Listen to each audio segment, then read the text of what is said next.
it's a little different. Like I've I've had some people over the years. A lady came in and we sat down before she even got to go on the lot, and what are you looking for? Do you want? And she knew what kind of car, and I don't remember what it was, but let's just say she wanted a 2004 Corolla. So we've got three of them, and this one's a 2002, this one's a 2003, and this is a 2004, and I pull all three of them up to the door, but before I do it, I change the prices on all of them. I make them all $3,000 more expensive. So we go out there, and I'm like, you know what? This is this one. This is that one. These are the differences. This is why they're about $1,000 more for each one. I'll tell you what I'll do. I'm in a hurry today. If you want to buy a car today, cha-cha, $3,000 discount across the board. What do you say? And she's just like, holy shit, you're just gonna rip $3,000 off? I was like, if we can do it right now, I gotta get out of here. I got a plane to catch, and I'm not going any fucking where.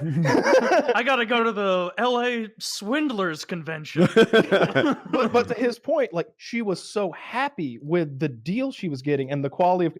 She thought she just gotten a great deal, so she was very happy about everything. She loved me this whole way through. She's just like, this young man right here has it. He is a treasure. She's just tickled pink, and she's paid the sticker price. And we had a code built into our sticker prices where the last number in the price, let's say it's 19,991, it's going to be 991, 992, 993, or 994. And that last number is letting me know how much this car has been discounted. It probably came in and we put like $5,000 profit on it, or $4,000.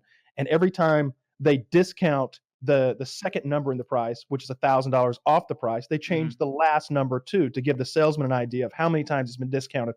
I know we've got at least $3,000 on the front end of each one of these cars, 3 or 4. So I'm doing pretty fucking well already. So she's paying $3,000 to $4,000 profit on the front end, but she thinks she just got $3,000 taken off. It kind of put that lady together a little bit. And then there was another lady. You knocked her head off. I knocked her head off. Does knock your head off mean take advantage of someone? No, not take advantage. Make a ton of profit. It means I did my job well that day. Seems to mean both. Potato. But it's sales, I'm not going to judge. I sold a lady a new Focus one time, and I got the sales sheet, and I sat down and I started.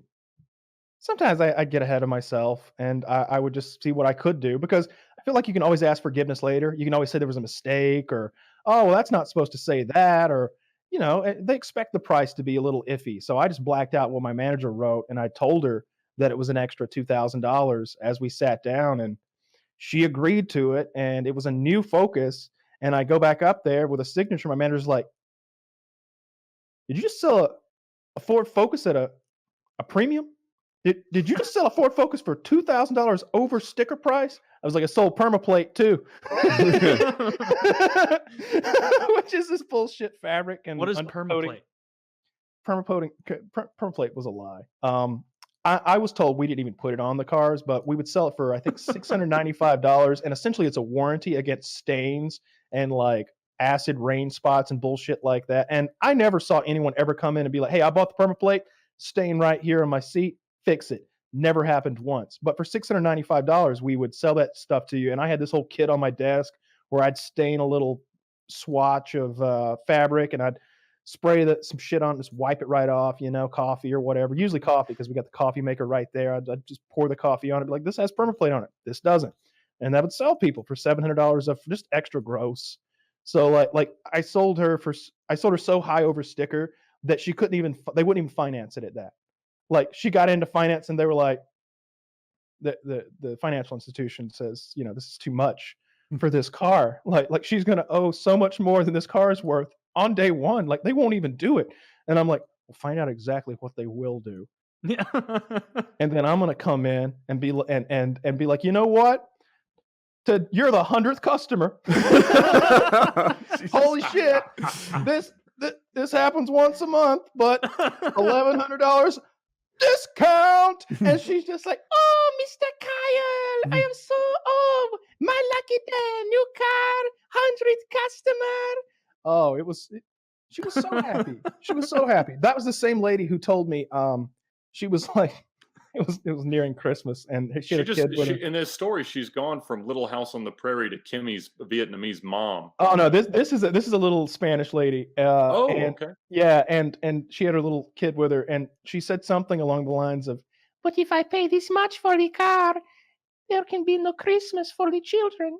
And I said, "What's a better Christmas gift than a brand new car?" Looking at the kid, I was like, "Don't you want a new car?" I know You when like I the was a blue? kid, if my mom had a Focus, it would make Christmas. Yeah. I was like, we talked about that Ford safety sensing system, didn't we? It's going to weigh little Javier and make sure those airbags come out just the right speed. Don't forget, you want to keep his little noggins. And yes, But Mama, I wanted the Super Soaker this year. shut up, Javier. I gave you candy. Javier was sold though, you know. It went well. That was one of my favorite moments. Just couldn't. My manager's face when I sold that, and I did that also on like the most undesirable car of all time. The it was the Ford CrossFit. 500. It was like a freestyle, I think.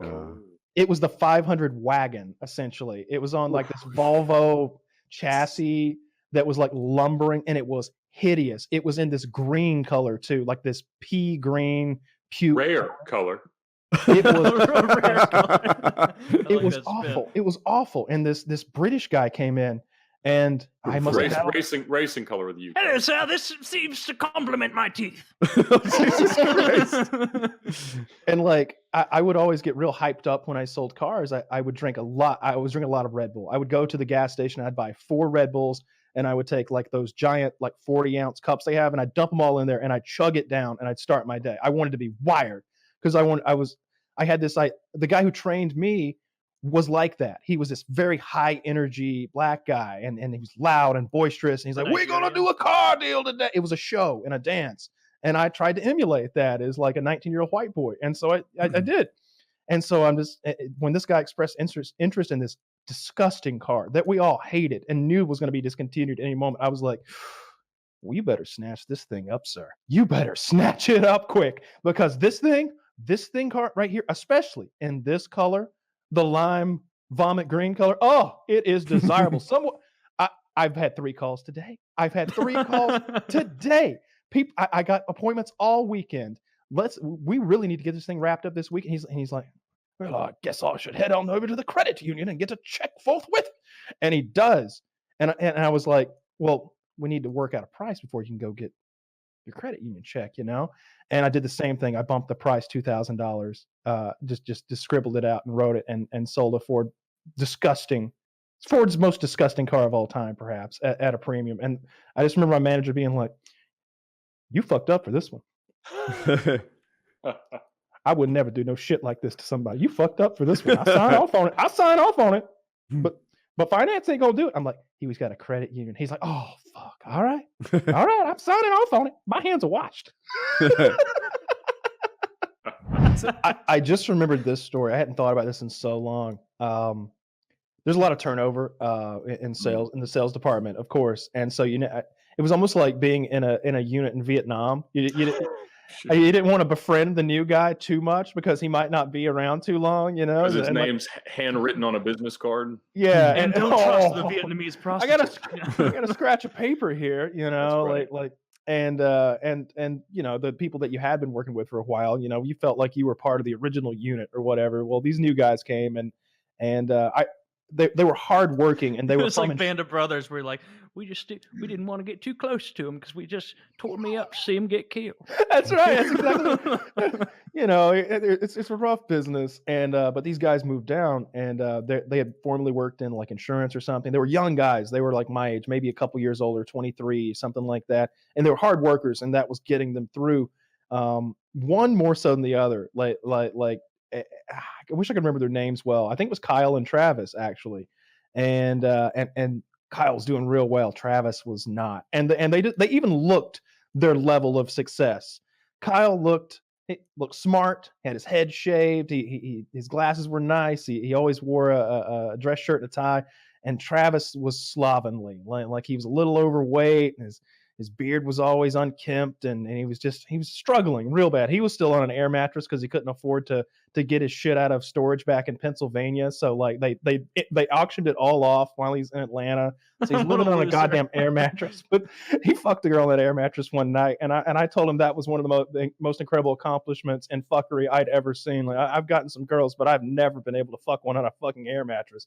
Like you brought her back and she didn't just walk right out. Like, nope, she was down.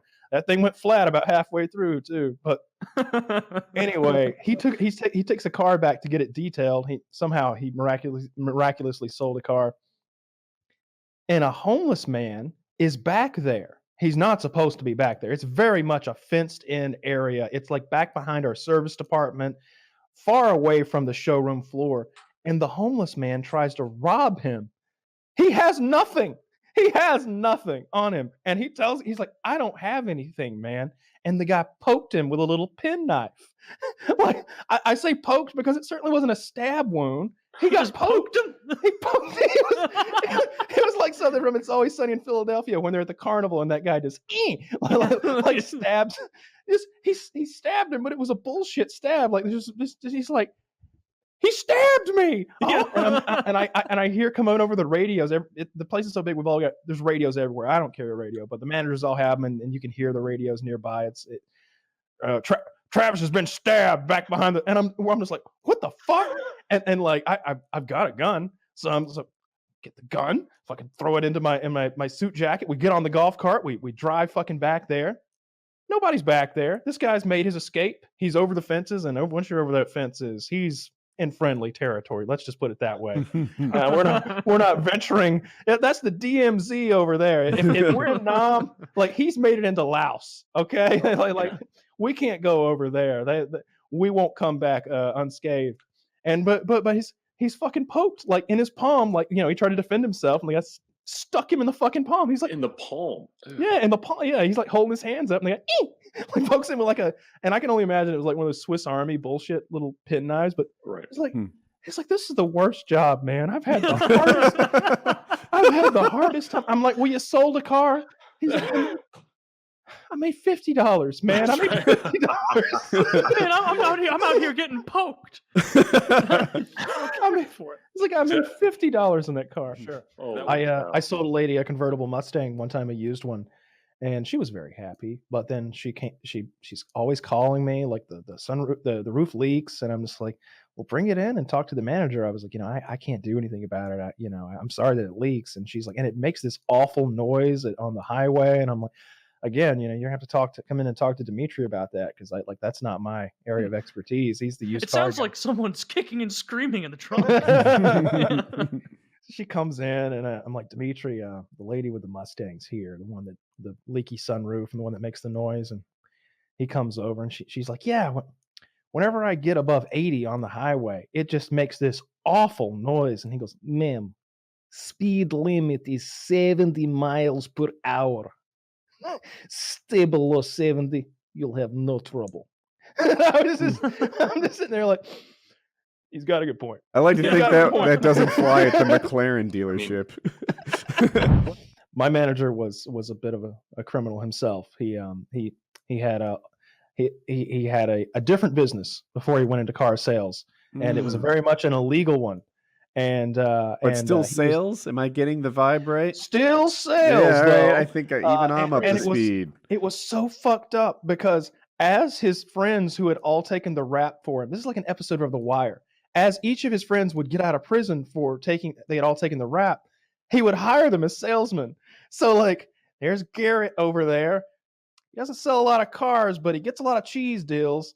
It seems like anytime a rapper comes in and needs 5 Dodges, even though we don't sell Dodge here, 5 new Dodges show up and Garrett gets to write those deals up. And there's Greg over there. They make Greg a manager already. Huh. Now, Greg doesn't speak English. Right. And Greg is ambition. Greg is like, I was running the cook. He told me that was private. Really? Yeah. He was like, I was running the cook. And Garrett over there, he was muscle. And I'm just like, what the fuck kind of place is this? Why am I feel like I'm the only one around here who's just selling cars, and that's all. That's why you were such a favorite. It's like, now Kyle, that's the kind of guy you don't owe prison favors to. It was ridiculous because there were Latrice is only here because he stopped me from getting raped in the shower. Yeah, that's literally the case. Garrett had been in jail so long he'd become a black Muslim. He's over there with his Quran over there. I'm just like, did he get to wear that cool ass like white sheet with the little helmet? Like, nah, he didn't take it. That looks so comfortable. I'm so jealous of Saudi Arabians that they get to just go around like that. It was still only like 4 years after 9/11, so everybody was a little sensitive about that sort of thing. We had those two Somalian guys. One of them's name was Moses, which is fine. You know, you could be Moses in Atlanta, and everybody will buy from you, especially with that snappy African accent. The other's name was Muhammad, and Muhammad went by Mo. Yeah. And, Mo was a real friendly guy, and he loved to joke about that shit. He was like, "Have you ever seen Black Hawk Down?" And I'm like, "Yeah, that was me with the RPG." And I'm like, today we are blowing up prices. It is going to be so good you want to kill yourself. We have declared jihad on Chevrolet. We have declared a jihad on high prices. We are slashing them. Jesus Christ. We are cutting the clit off of our profit margin. We have genital. How do you top cutting the clit off the profit margin? I think that might be where. Yeah, those guys were fucking ridiculous. But yeah, that was definitely the case. And so we all hated them. We all hated them because. And 1 month they had it in that they were going to make Garrett Salesman of the Month, which was a big deal. I don't. Is there money with that or prestige? Yeah. Okay. Mostly prestige though. That's what I liked about it. You're less likely to be fired the next month. Oh, it was hard to get fired. I can go into that for a while, but it was hard. They would just quit, because they're paying you commission against your hours. You would go in the bucket, and you would owe them. They don't give a fuck if you sit at one of those desks. There's plenty of desks. Have a seat, young man. Go for it. But to make Garrett Salesman of the Month, it was the fix was in. They just feeding him. Just in one day, 6 cars, and like it was that instance I mentioned a minute ago. Is Salesman of the Month just tied into sales, or is it like a judgment call? It's how many cars you got out. The volume. So he's earned Salesman of the Month, except they're all cheese deals, which means they just he doesn't have to. They've been given to him. He's filling out paperwork. They're negotiated by management. He gets to do the paperwork, and he gets the little bit of profit that gets assigned to them. But more importantly, he gets the units, which is how you're evaluated. Yeah, and his commission is rising on each one. So you might get 20%. You might get like 20% commission if you sell one car, but by the time you get to 20, you might be getting 38% or 40% commission on these things. It works out really nicely if you can get out 20 fucking cars. It's hard to do that though unless you're being fed. And so like Young Jeezy, the rapper, comes in and he wanted 5. There are a lot of rappers in these stories. And I don't know any of them. What did you say, Ed? I talked to you. Lil Hoodlum. You're better off for not having to deal with him. With Young Jeezy. Well, he came in. Sounds like Ed knows Young Jeezy as well. He's a little fella. Yep, they're all little. So funny. All of them. All You of guys them. both know Young You call him Jeezy Little and Busta Jeezy. I Rhymes. could have beat the shit out of Young Jeezy with one arm tied behind my back at 19 years old, and he was a grown ass man, just little punk dude. Anyway, he wanted 5 Chargers. I think the Challenger wasn't a thing yet, so the Charger was like the cool Dodge, and I think you could get him with like a big engine in him, maybe a 6-liter or something like that. In any case, he wanted 5 of these things, one for each of his guys, and he wanted them all the same. So we lost him. Oh, we lost him. So Young Jeezy looks kind of tough and badass in it. I assume he may have Jeezy bulked up in the last 15 years. Well, since 2004, and he's things worth could have 15 happened. million. Dude, you should. I'm going to link this guy. I hope this works for you. You're good. He's saying that Young Jeezy has bulked up in the interim period of time. Dude, look at him. This guy looks he's like gotten bigger. He would kick my ass. This guy. He didn't look like that. I promise you. I'll take Young Jeezy, and I haven't even seen the photo. I linked it. He could total a Lamborghini with the best of them. I can tell you that much. Okay. Yeah, He's killed one. 5'9". Yeah, that's what I thought. 5'9" celebrity height is like 5'7" real person height. He's a little guy. I'm telling you, he's a Okay. little dude. Like we were all taking note of it. His boys were large gentlemen, though. Do they just look big next to him? No, they looked big next to a Durango. Okay. Okay. They looked big because they were fucking big. And I want 5 of these, and we're a corporate store, so we've got every make and model. He just calls the Dodge dealership and gets 5 of these things brought over and sells. And Garrett just doing the paperwork, and we hated this. And the I can't think of his name, but it was the African guy who got the car stolen that time. He had the most cars. He maybe had 18. I maybe had 13, and Garrett had like, I don't know, 19 or something. It was like neck and neck. And so I was like, we're not going to have this, dude. We're not going to have this. Saturday's coming up. They're really going to have to feed him because I'm splitting every car I do for the rest of the month with you. And so because I can get my half unit. My other buddy's like, me too. Let's fucking do this. They want to play dirty. We're playing dirty. And nobody's taking note of what we're doing. We just fill out the paperwork, put 2 names on it, and it goes in the system. So why is that good, right? Like you're getting half a unit instead of a whole unit. Like, yeah, I'm losing money. Not just money, but even units, right? When you split a deal, do you both get a unit? We get half a unit. So I don't know why. This is mostly spite driven. This is spite. I don't see how it even makes the numbers bigger. Because when you sell a car, you only get half. He gets 0.5 every time I sell a car. And I'm going to you sell his own cars. Oh wait, So, yeah, if you're Kyle not sells 2 doing it for cars, you. and that You're other guy just sells doing 2 it to cars. hook up your friend. Yeah, He's not I'm hooking splitting him with up. you too. Yeah, no, he's not. It's a reverse big score. Yeah, I I'm hooking understand. him up with half of everything I do. I thought so you were is my both buddy splitting. Saul. So Saul and I are like, let's fucking do this. Let's fucking go hard in the paint here. And we each get out like 6 more cars or something in the last couple days, and 6 more cars go on to our buddy's record.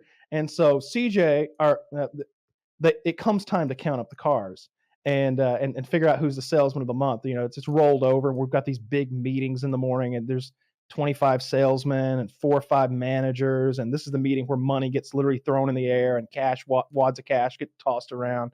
Not like thousands of dollars, but hundreds of dollars. You get a 20. You get a 20. It'd be wads of ones a lot of the times, just to get the crowd fired up. To get you excited because it looks like a lot. Yeah. He's announcing bonuses for like X amount of units and all this time-based stuff and all these ways that. Is he doing like the Wolf of Wall Street, like moonwalking across the stage, like getting everybody hyped up, like pulling women's tits out? I mean, not none of that, but he's getting us fired up, and he's being mean to the people who are underperforming. Like he's shitting on some people, he's pumping other people up, and he's throwing cash money, and he's like, and who was salesman of the month last month? Let's see it. And you could tell like he thinks it's Garrett, and they're like, Garrett with 19 cars. All right, very nice. And I can't think of the other guy's name, but let's just call him Pete, even though he's from Africa. That was not his name. Bunte, yeah. Pete had 24 out of Pete in August. Let's hear it for Pete. And he's like, wait, what the fuck? Garrett, you didn't get the most out? What the fuck happened, Garrett? What the fuck happened? Look, man, I don't. I gave you 15. Like you only sold 4 cars like on your own in 30 days. I love that he's shitting on number 2 in this situation. Yeah, well, it was like because he wouldn't have been a his natural buddy. number 2. I get it. That's why I love it. Yeah. That's the guy that gave away half his own deals, right? that flies. Like we're not worried about that. I still ended up with like 16 or something, giving away 3 cars or something like that. I had had a great month too, and Saul had we were doing well, and my buddy gave me some cash to make up for those deals afterwards, and took me out for drink. That wasn't agreed upon going in. That wasn't like, all right, you give me money and I give you cars. There was no deal like that. This isn't fraudulent. No, it really it wouldn't be fraudulent even if it were agreed upon, because it's some sort of salesman's race, and it's all like just a gentleman's bet in most regard, really. But afterwards he was like, that was cool, guys. That was really cool. And he took us out for drinks. He gave me a couple $100. I had Is it something bad written option? down that I wanted to talk to Sam about, or it's more of a Kyle Sam thing, really. So Kyle used to be a used car salesman back in the day, Oh, cool. and Janet Reno here, you were also a used car salesman for a bit. Like it's Yes, usually sir. Nick Rochefort, however you say it. He's the one Yeah. who is like the big car sales guy. But you did it as well, right? How long did you sell cars? I did it under Nick Rochefort's wing. He was my mentor in the car sales biz, and I think I did it for like 8 months.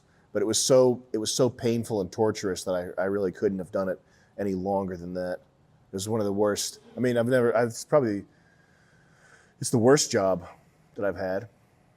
What did you hate so much about it? Yeah. Just that the people come in and they think they have license to do battle with you because they've watched the stereotypical car salesman thing, and they know you're out to screw them over. So they come in armored up for a confrontation without any other sort of preface. And so they're just combative, and that was not something you wanted to deal with. Yeah. Some like bull dyke lesbian with a binder this thick full of information that she printed out from Edmunds.com, telling me she knows my tricks. I know your tricks. That's what why- a condescending beginning to a conversation. Yeah, know I your never tricks. liked trying to sell a car to a white woman. Like that was literally like the bottom tier customer was a white woman. Very Woman true. in It's particular. like- Why not man? Well, I mean, the man can be Because the more white- often than not, the man is going Reasonable. is more likely to be able to like whether you like it or not, like pull the trigger today. Right. Yeah. I thought you'd And- say that. And it might not even be like the right thing for him to do. Like he may get cussed out tonight at home. I've seen guys come in and be like the macho man and fucking pull that trigger, and then like the next day be trying to return the fucking car. Mhm. Like they got home and someone put the fucking foot down. But and I've seen women come in and pull the trigger too. But more often than not, I would much rather sell to like black people or brown people because they've usually got their So, shit together and they're white there women to do, were they're annoying. there to do business, and they're not going to like some rich white woman will haggle over $15, and like some Mexican guy will be like, I want to get on the road, yo. Like let's do this thing. You know, like we're not talking about $150,000 car here anyway, right? Hmm. Not all the time. Yeah. I can't imagine liking selling cars. It's really It seems like it would be very stressful because you're right. Like the combativeness of everyone walking in, because like when I bought my car a few years ago, like I went in with the thought of like, these guys are going to try and take you for a ride. Like be defensive, like don't agree. Like when be someone's willing like to that, argue. when someone's like that, just immediately disarm and be like, look, it sounds like you've done your research, sir. So let's just like, you're going to get the best deal available. The way it is we pay a certain price for the car. We try not to lose money when we sell one. We'll show you the invoice. How about on a $50,000 car, we make $1,000? Does that seem fair? That's not Dude, a huge markup. And they're usually like, Yeah. cool. My salesman was a very cool guy. He was super chill. He was similar to that. It was the finance guy who wouldn't let me leave for like 40 minutes. And he kept like giving me shit to sign where he had snuck an additional fucking insurance thing in. And I'd be like, no. I said no to this. Remember that from 40 seconds ago before you printed it? I said no. And then he like did it again. I had to do it like 3 times telling him I don't want any additional shit. And they are skeevy as shit, those finance They guys. can be. He literally snuck it onto the contract. If I hadn't read it and like the little line item, I would have signed it and I would have owed an extra $60 a month or whatever the fuck. That's why Yeah. he gets paid so much. Yeah. Probably not Yeah. $60 a month. That's ridiculous. But more He's than I mo- want to pay. Yeah, I mean, if you don't sign something, he's getting like a base pay on that deal, most likely, depending on if he made anything on the rate or not. So yeah, I mean, it's his job to sell it. When I bought that motorcycle last year, I was like, before she got started, I was like, listen, I'm not going to buy anything at all. And when I wreck this bitch, it's wrecked. Like I don't care about wheels and tires and brakes and insurance and rock Mhm. and damage. I was like, I promise you, I don't want any of it. Just like basic bitch, like let me sign and get out of here. Well, I hated that guy trying to sneak something onto the contract because for a couple of years out of college, I worked at fucking Enterprise, and so many of my coworkers would just reduce the price, throw on insurance to get their own sales numbers up, and then like if I'm doing fleet management returning it, they're like, I didn't pay this, and then it's like, you're right. I have to return that for you, like refund that for you. So you actually paid $4 a day because that bitch Amy cheated again because she wanted to go home early. I fucking hated that. And so when someone tried to sneak something on my contract, it really pissed me off. Like I would do that too. Like early on, I'd be like, hey, I got to get my numbers up. How about I give you roadside assistance and I lower your price $6 a day? You're actually saving 40 cents. And they're like, yeah, that's great. And I'm like, hell yeah, brother. Roadside assistance package, a little wrap for you. We called that the wrap package, where you just straight up tell someone, I am on the back seat of the struggle bus today. I'm giving you free roadside. When you go out to the lot, please just tell them, yes, I purchased roadside. Like, just say that. And they're like, oh, that's great. Is this like an inside deal? And I'm like, yeah, yes. Like, it's an inside deal insofar as it makes me not get yelled at by my fucking bitch boss. We had to spoof our customer reviews because it was a corporate store. And reviews were such a big deal. And it like 99% is a fail. 99% is a fail. It's got to be 100%. And every time I sold a car from you. Every time I sold a car, I'd be like, listen, they want this 100% so bad that we can get you free oil changes, free car washes, multiples of them. You got a stain. If you just come back and bring this thing to me, they will give you anything you want short of like a new car. Like they would replace floor mats, they'd detail your car, fill it up with gas, oil changes, anything. If you would just please come back and fill that motherfucker out. And I would bribe them every time. I'd be very open about that. I was like, even if the customer's angry, I'd be like, look, I know you didn't enjoy your experience today, but let me tell you how I can bribe you to pretend to lie and say you did. Dude, I had the guy who sold me my car text me half a dozen times over the next 2 weeks after I bought it in like 2018 or whatever, where he's like, I really need that 10 from you, Taylor. Can I get that 10 from you? And I was like, yeah, you know what? I'll give you the 10. I go to give him a 10. I have to sign in with Facebook. So I have to make a Facebook account to give him a 10. And I was like, is there a way to do it without making a Facebook account? And he was like, no. And I'm like, damn. Then I'm sorry, man. Like, I'm not making a Facebook to give you a 10. That's not going to happen. Oh, that's sad, man. He probably lost his job. They should have had a fucking option to just click 10 stars. I would have given him 5 out of 5, 10 out of 10, whatever. But I'm not making a Facebook for it.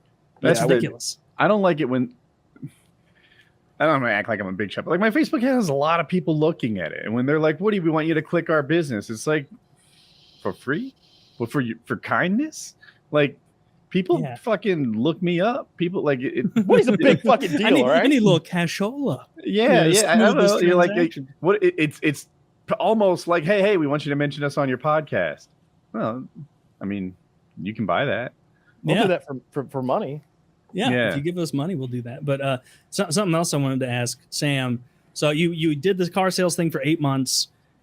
I think you're like Kyle's age, like 36. So clearly you had other jobs before you got into the entertainment, field. What did you do? Like, what were your first jobs that you hated so much you left and pursued this? I did sports marketing graphics for stadiums. What does that mean? Like go sucked. Cardinals or something? Yes, it sucked.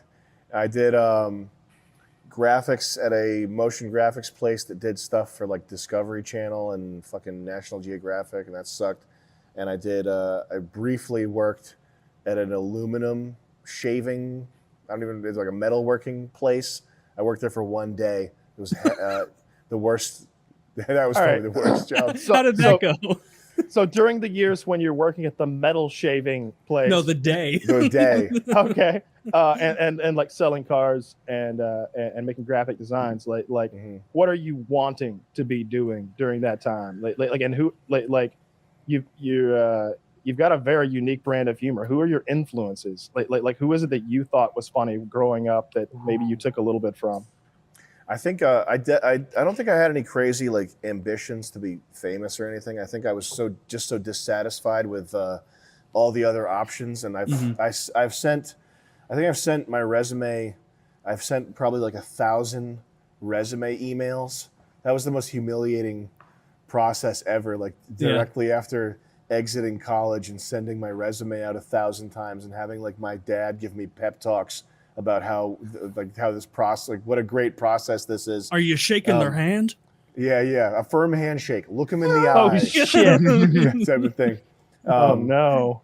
So I just like everything else was bullshit, so I became a YouTuber. That's really all there is. That's all So there is you're to like, it, man. well, people are making a bunch of retarded nonsense on Kickstarter. I can do Yeah, that. And it wasn't even like I'm gonna be the next guy. It was just like I fucking hate all this other shit. I gotta just make a YouTube video, get famous. And influences. It's hard for me to say not Tim and Eric because I never like binge watched Tim and Eric. Like I was aware of their style and everything, and it probably subconsciously seeped in. But I was never like, oh, this is the most amazing shit I've ever seen. Yeah. I definitely had that feeling for Wonder Chosen though. You ever see Wonder Chosen? That was hilarious. Wonder Chosen really like warped my world and kind of. I think that was pretty big. That's pretty big influence.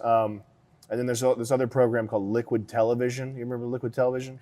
I remember it, but I never watched it. It wasn't really comedy specifically. It was just the idea of this kind of like the variety of it. It was kind of like neon signs in Tokyo or something. Like that level of variety and intensity. It made me feel like I was watching the movie Hackers or something. So Liquid Television was a big influence also, just aesthetically and like variety wise. That makes sense. The Wonder Chosen one sticks out to me. That makes sense as an influence. I remember watching that like in high school at like a friend's house, like just sleeping over and like seeing the like little 7-year-old kid like walk up to an investment banker and be like, when we revolt, where will you hide? and then interviewing him like that. I remember being like losing my shit laughing, I didn't know like that kind of comedy was out there. Yeah, it was so funny. That was very novel back in the day too. Like there's now there's all the type of like on the street prank stuff on YouTube and all that stuff, whatever. But back then, Wonder Chosen was like the only. It was the only thing like it. Like there was nothing else like it. So that's why it was so special. I think at that moment they would like dress little kids up as Nazis and have them interview people on the street just to make people as uncomfortable as possible. Like that's what it was. Make people uncomfortable. The comedy is their like inability to understand what is happening right now. Like why the fuck is this little kid dressed like Hitler asking me offensive questions? That would make my day. Happening? If a little Hitler, if I was just like at the gym and like little Hitler fucking sauntered up to me with like a microphone and like he's got the news channel microphone with the little box below the mic head and it's got a swastika on it. And he's just like shooting the shit, asking me my opinions about like relevant political stuff and like not talking about the fact that he's dressed up like little Hitler. That'd make my fucking day. That'd make my day. I'd love it. I'd give him a little half salute as he left and everything. That's a damn shame that show went off. Wonder Chosen too early. Yeah, that was like fucking 15 years ago. That was popular now, probably. I can't wait to ask this to Kyle. Listening to Kyle talk about his past in car sales has been on my mind for at least a year or so. Yesterday, I decided to bite the bullet and apply to work for BMW Mini. What advice would you give to someone who wants to start a career in the car sales game? Well, don't you have any other alternatives? Like, there's nothing else you could do. Seriously, it's a really draining job. You won't have any free time, and even if you make a lot of money, you'll spend it on things that you just use to go to work. Like I saw the guys who were career guys doing that. They'd have they'd be wearing $80,000 worth of shit. They'd have like a $30,000 bracelet and a $25,000 watch, and they all had these custom made suits, and it was just they were like. It was like, you're a car salesman, but you're dressed like you're the CEO of a Fortune 500 company that happens to be Pimps Anonymous. Like, it's ridiculous right now. And but the thing is, there's no reason for them to spend it on something they're going to use outside of the office because they stay there all the time. So if you're comfortable with that, well, you're not really selling the job. You shouldn't want to do the job. It's not a fun job. I think you just need to find an older, friendly salesman who will be your kind of mentor. That's what you need. You need a guy who, every time you make a mistake, he's going to show you what you did wrong. Why are there career people at so many of those places, though? Especially like the high-end places. If you they can't walk do into anything a dealership, else, but they gotta have that income. These are guys who they got phased out of some career. They're the 40-year-old guy who got replaced by a computer, maybe. or just they just got phased out of whatever they used to do. It's just not a thing anymore. Maybe they were a .comer who used to do well or something like that. A lot of those guys had lots and lots of child support, and they had to add another zero to their monthly income or something. They had to make a ton more money. There's guys with like family members with health problems and stuff. You can make a ton of money doing it, but you just got to work yourself to death. You got to work constantly. If the sun's up, you've got to be selling cars, and then you can make $10,000, $20,000, $30,000 a month, depending on the pay scale, what you're selling, used or new, how much traffic you've got. So the answer is try to find something better. But if you want to get into it, I don't know. You need a mentor. You need a guy there who's an older guy who knows the business and knows that store, and you can kind of work. Who will take you under his wing. That's definitely the way to go. I had an old black guy from Detroit named Peyton, who would tell me crazy stories about people trying to rob him on test drives and stuff, and all kinds of crazy stuff like that. So, yeah, I often think I wonder if car salesman's a good job for a teacher, right? Because they need a job in the summer that they can run it for 3 months or so. What jobs are you going to pick? It's not like you're going to start a whole career, and be like, all right, I'm going to learn. This skill. I'm going to be a network administrator. I'm going to be a nurse. I'm going to do whatever, right? For 3 months a year? No. You need a job that you can get hired for and do something. What prostitute. Else? You work at Home Depot. Summer jobs on the boardwalk, if that's an option for you. Or car salesman seems like a pretty professional gig that a teacher might be good at. They can typically speak. Maybe they should sell cars in the summer. No, it's not like something you could just pick up and do. So some people would make the distinction like other salesmen or management would make the distinction between a salesman and an order taker. If you're an order taker, you're basically making minimum wage for your like crazy amount of time. You have to be a salesman to get more gross and to get that little bit that's always there on the table that only a salesman could get. You gotta be able to ask those closing questions. You've gotta be able to sell the upsell.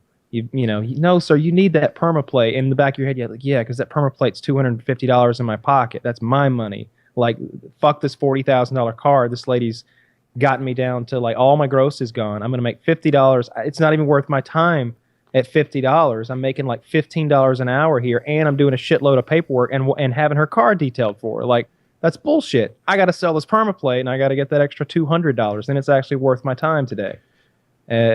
So you might not be able to pick that up in a week or two. When I got my truck, it had the undercoating for $750.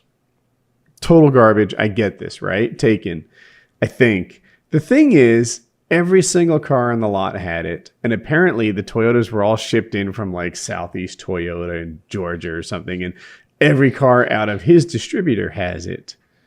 And I'm like, oh, it's unavoidable, it sounds like. Well, what is it?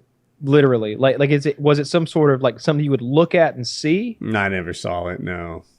Then how do you know it was on it? I don't know it was on it. I just didn't know how to avoid it. That's the thing.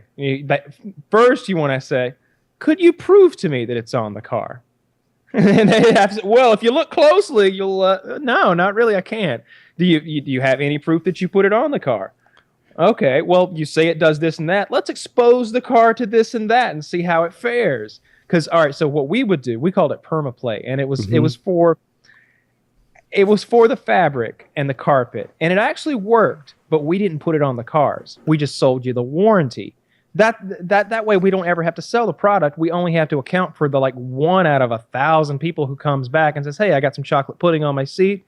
Permaplate didn't save the day, and I paid $7.95 for it. What gives? That never once happened to me. I never saw it happen. I'm told it happened once. Can't confirm.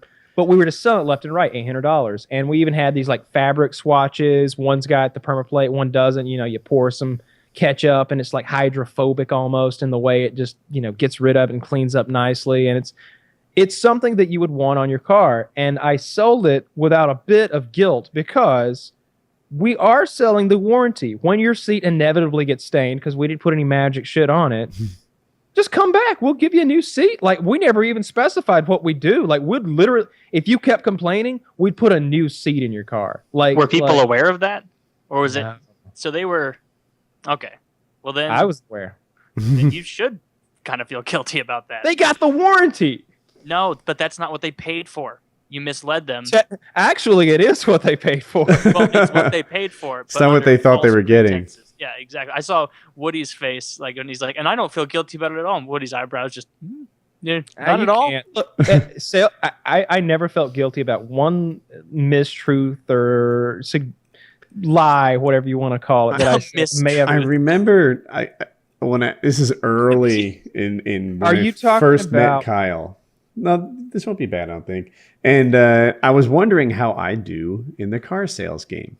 And because I thought to myself, well, I'm a pretty good speaker. I'm sociable. I do well when I meet new people. And I think everyone who succeeds on YouTube probably has the aptitude to work in sales to some extent. But without saying it outright, he was kind of like, no, Woody, you got to be a guy that thrives on like fucking up somebody's financial future. And I'm not sure that's you. You'll be like, yeah, just sign right there, and you will not be able to afford any of your payments going forward. Like, this is your life now. Yes. This is and now your life's over. Thank you. Yes. I'll get it wrapped right up. Yeah. For the next 6 years, you are going to struggle to make this payment, and you will only enjoy this car for 2 months.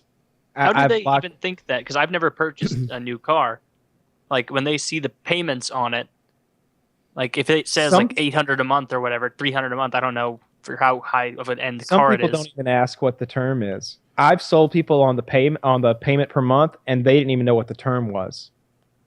Which is the duration, if anybody. Yeah. And we bump people up past 72 months if their credit was good enough. We put you up to like 84 months or whatever it is. It's not even a round number anymore. It's something ridiculous. You're like, I've never heard 84 months. Are you sure? That's 7 years. Add I another think, right? year. Yeah. Yeah, you add another 12 months to a 72. Yeah, and you can, if they have good credit, you can do that to them. And so you would ask the most basic questions like, what would it take? What would it take for you to buy the car today? Or you could even start from like the ABCs. You'd be like, okay, we drove the car. I've told you about all of its features. We've compared it to things like the Camry and the Accord. We've looked at the differences, and we see that our product definitely beats them in all these categories that you claimed were important to you. And also, I think we can meet that payment per month plan that you were looking for. So what would you say on a scale from 1 to 10? 1 being you're not interested in the car anymore, and 10 being I'm ready to take it home today. Where are you right now on that scale from 1 to 10? Then they give you a 7. Okay, 7. Now, that's not too bad. I hope I didn't do anything to make you mad today. Let me ask you, though, what would it take to get you to a 10? And then they can renegotiate. How much? Well, then they're going to tell Usually me, well, a price. if the payment were better. Yeah, a price, a Yeah. number. They'll say, they have to give me an answer to that. Well, if the payment were better, okay, so if I could get that payment to $378 a month, and we could fit it in with these other bills, because sometimes I'd do their whole fucking budget for them. We'd be like writing out their other bills, their income, doing the math, seeing if they could afford it or not. And then, okay, well, let's take that payment down $15 more a month and add a year to it. And let me take it back to my manager. And they'd sign on that. Sometimes it would be, the contract would be the number 400, a circle around it, a line with an X, and then they'd sign on that. And it's like, that's it. And you It's have a lot over. of free reign as far as pricing. Yeah. Well, Of course, not like total free reign. Like a buddy can't come in and you're like, all right, $100 for 1 month. Like, I've done both those. So I don't think they never told us you've got free reign, but just by watching other salesmen and seeing what the managers would kind of do cavalierly, I kind of figured I could take my own I just took it upon myself to do it anyway. No one ever said I was allowed to negotiate the way I negotiated, but I would just say it anyway. Because I saw that at the end of the day, they're either going to walk out of there or they're going to buy the car. Like, so if I piss off a few customers, nobody's really going to care, because 90% of them turn around and walk out anyway. So who cares if I broom a few? That's how I What picked was up the girls in the longest- summer. yeah, numbers game. What was the longest amount of time someone came in and pissed away your time where you really thought like, they're in. I got them for this F-150 or whatever, and then they were like, nah, and then just left. There were a few who wasted my time early on before I got wise to that. But after a while, I got good at. I think that's one of the things I was better at. It was pre-qualifying people, not just about their credit and the amount of money they had, but also about their seriousness. like how dedicated they were to actually coming here and buying a car or something. I don't know, a couple hours, 2 or 3, something like that. The worst really is when they want to buy the car, but at the end of the day, they can't. You know, it's one of those things where like the finance manager's like, yeah, we can make this work. You've got a 637 Beacon and you're making it, $6,500 a month. Okay, blah. He's calculating. I think I go through SunTrust or maybe Ford Motor Credit. Maybe they've got a new thing. This man, let's 7.9%. Oh, we can get rid of that 3.2%. Blah blah. And hours go by, and your job is to be the clown, to entertain this customer who's sitting there drinking cup after cup of shitty coffee while they wait for this guy to tell them whether they can get the Camry or not. And you've got to keep them cheery enough that they don't just finally say, you know what, fuck all this, I'm going home. I could be watching Seinfeld right now. And so I've spent a lot of time doing that only to find out they couldn't buy the car. Asking for a friend, if you can buy the car cash, is that the kind of thing you keep hidden until the end? Are they gonna assume you're a man of means and screw you? I don't think it means anything at all. It wouldn't mean anything at all to me as a salesman. It certainly isn't going to impress me. It's not going to, because because I've seen people buy cars for cash that were really expensive, and I've seen like what was that rapper's name? Young Jeezy. Young Jeezy came in one time and bought like 5 of his guys all like matching Chargers. So it's like, you're not going to impress me by like be like, I'm writing a check for this today, so let's get on it. I'm just like, oh, great. So I won't make any money on the back end. Great, sir. That's great. I get paid less when you do that in some cases. So should they keep that a secret until the very end? Yeah. I don't know. Definitely. It probably wouldn't matter too much to me. You'd get the same service and you'd get the same pricing and everything, most likely. We just hit you in a different way. And when it got to financing, like you'd have to tell us, you're like, all right, it's time to go to financing. And you'd tell the next guy. You're dealing with 2 salesmen. You got to keep that in mind at most dealerships I anyway. feel like if I keep that in my hip pocket and you think, all right, I didn't get him with the permaplating, I didn't get him with this, but we'll fuck him with the financing. And then you're like, I'm invulnerable to finance fucking. Well, usually the way it works is the salesman doesn't get paid very much on that back end anyway. Like the dealership is going to get you one way or another. They're usually not going to sell a unit if they're not turning a profit, unless it's sort of a end of the month or end of the year or end of some time period like game where it's more important to sell 300 cars this quarter than it is to not lose $500 on one. We're at 299. Let's get to 300. Fuck a little loss. It's one of those deals. I bought a Ford Focus for invoice price. It turned out to be like the last day of March. It was probably end of month, end of quarter. Maybe I could have done better. I don't know. But you could have. Fuck. Not much better, like not significantly better. Yeah. I mean, Focus, like you could have done $600 better, and if you got a nice Focus, like there's more. No, it was a stick shift to each option. So like the most expensive Focus has the most, margin. I'm sure this was the cheapest Focus. It was like a stick shift. Or like of shit. $200. Yeah, could have got $200 more off. To just rest easy, Woody. Just fine. No one made a dime off you that day. One thing for people to do though, because it's kind of the age of tons of online car buying and stuff, and there's so much information that you really can do your research, go into the dealership, and get the car for virtually less than what the dealer paid for it. Remember that salesman's putting in a few hours of time, so it's generally a cool thing to tip your salesman. Well, that's horseshit. That can't be a thing. No one tips their car salesman, do they? I've seen. Yes, absolutely. It's a nice thing to tip your car salesman because he's probably getting paid a lot less than you think. What if you got a good deal? If you're smart enough to be like listening to us right now, and then you know that the next time you buy a car, you're going to consider this, and maybe you're going to do a little research to get a better deal. You're not one of the people who we make money off of. We make money off of stupid people. They come in and just what if I did this, right Kyle? up. What if I went back to the shark version of Kyle, and I said, dude, I'll give you $200 in your pocket if you can save me, $2,000. Oh, I'd love for you to ask me that question. Done. I wanted to offer that so many times. Like, the guy's like, I know that he's been whittling money out of me, but I know I still got another 2,200 to go, and I'm doing the math in my head and like I'm like, shit. I want to be like, dude, how about this? I'll talk for every. I'll knock $2,200 more off this car just between you and me. You give me half of it, all right? Like, I want to do that, but I know he's gonna like tell on me immediately, and then he's still gonna get that deal. But I'm not the one writing the paperwork up because I'm fired now. But absolutely, I always could, like, that was in my head, and there were many times when I could have done it, like it would have made sense to do it. Where all I got to do is write a number here, you sign it, and he's gonna say yes. Like, I know that for a fact in this scenario, and like.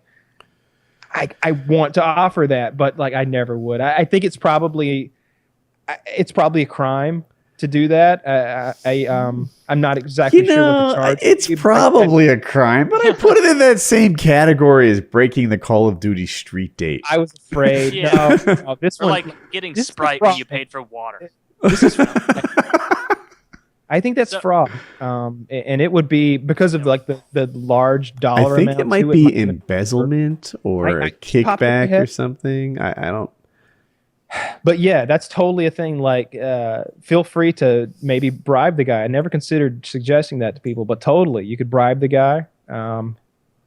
So Kyle, you're obviously a very smooth speaker, and I could see how you would excel in this and be really good. What was because you said the finance guy would be in the back doing a bunch of work maybe for an hour, 2 hours. You're trying to entertain the dude. What were your tactics, like your go-tos to keep people there? Like, to keep them cheery? It would depend on how much money they were worth. Like if I was making a lot of money off their deal, there was one guy who was buying a Mustang Cobra, and it was like a 2000.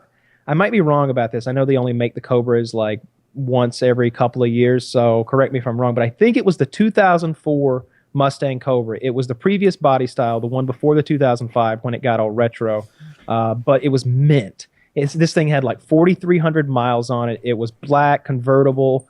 I think it either had red leather interior or tan. Either way, it was all perfect. No, it was a 100% car, and we were charging like $40,000 for it or something. 30,000, 32, 30.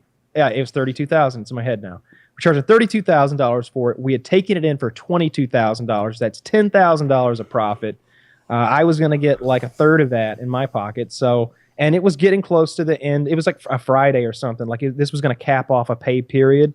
And I wanted that money, and I needed it at the time, I think. And his credit was iffy.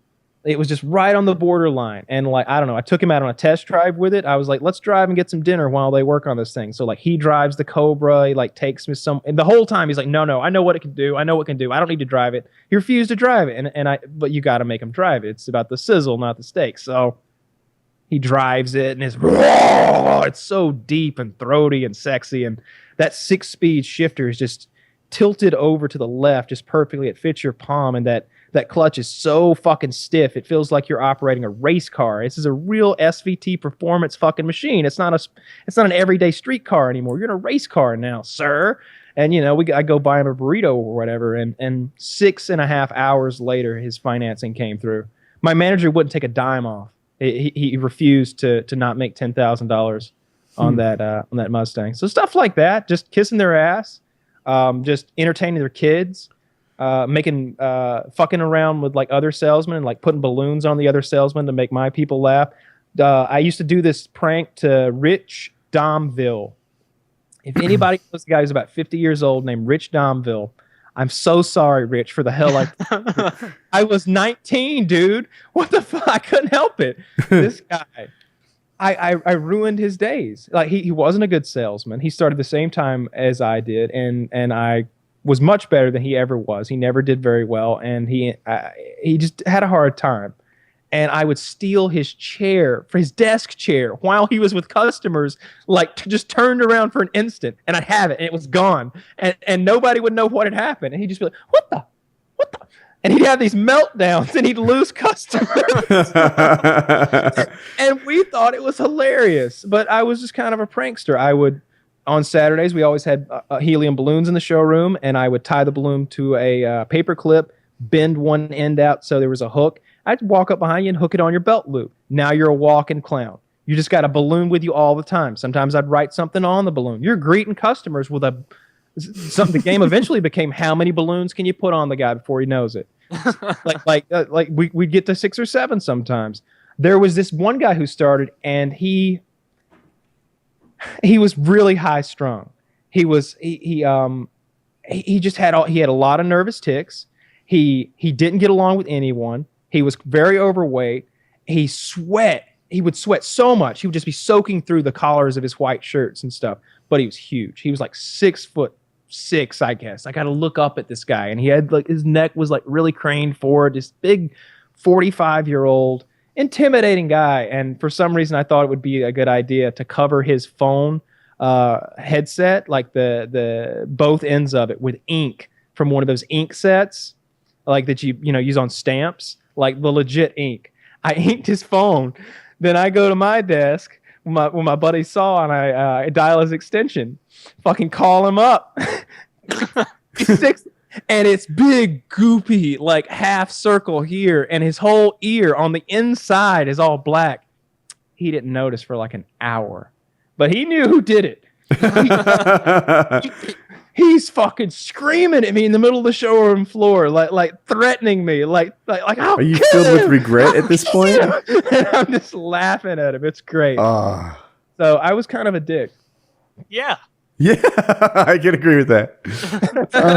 That's a genuinely mean-spirited thing to do to another human being. That every day. I did that every day. Like Balloon thing's funny. The balloon thing was funny. I would also tape balloons to the bathroom door. Use double-side Scotch tape, and then I would glue a thumbtack to the wall. So when the door opens, thumbtack plus balloon, and you get a loud explosion from a helium balloon in a bathroom, and just scared the fuck out of everybody all day long. And to the point where like the salesman who hadn't been pranked or who had already been pranked are just waiting on the next one.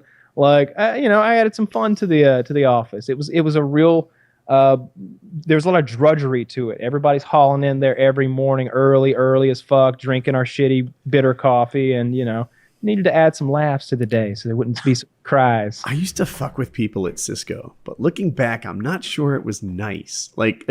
So it mostly interns, right? If there was an intern that worked with me or for me, oh fuck, it was just dumb stuff. Like, you have a flat screen monitor, I'd swap it out with a CRT. Everyone had these office chairs that were like padded with arms and wheels on it. I'd give them a wooden stool. Just fuck with it. They go off to lunch, cube filled with boxes from head to toe. And sometimes the boxes look like trash. Like, it wasn't just nice, clean boxes. There's like packing materials and peanuts and shit like that, all stacked to the top. And some of the interns would laugh and be like, all right, who's got my chair? Other people are like, oh, fuck, my chair got downgraded. Well, I guess this is my new life, sitting on a wooden stool. It's like too high for the desk. Yeah, exactly. And I just mess with them all the time. Even dumb stuff. Like, they had their names on the cubes, and I had to put a different name in there.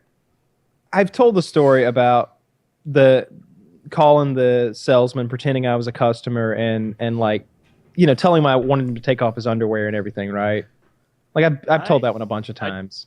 Maybe. I don't recall. It must have been a long while ago. I'll tell it fast. I know people don't like it when you retell stories. But if you tell them in fast forward, it's totally cool. Yep. I won't do that. I'll tell it in medium speed. I'll slow it down even more if I want to. Fuck you guys. So there was one guy who came to work at the dealership. His name was Mitty, M-I-T-I. He was from the same place as the water, Fiji, like the actual place. And he wouldn't tell us his last name ever. Because he thought we'd mispronounce it, and like he wasn't interested in teaching us his name, and that pissed me off. Because it's like, well, you don't think I'm fucking capable of pronouncing your name? You're gonna work here with me 78 hours a week, and I can't fucking learn your name? Fuck you.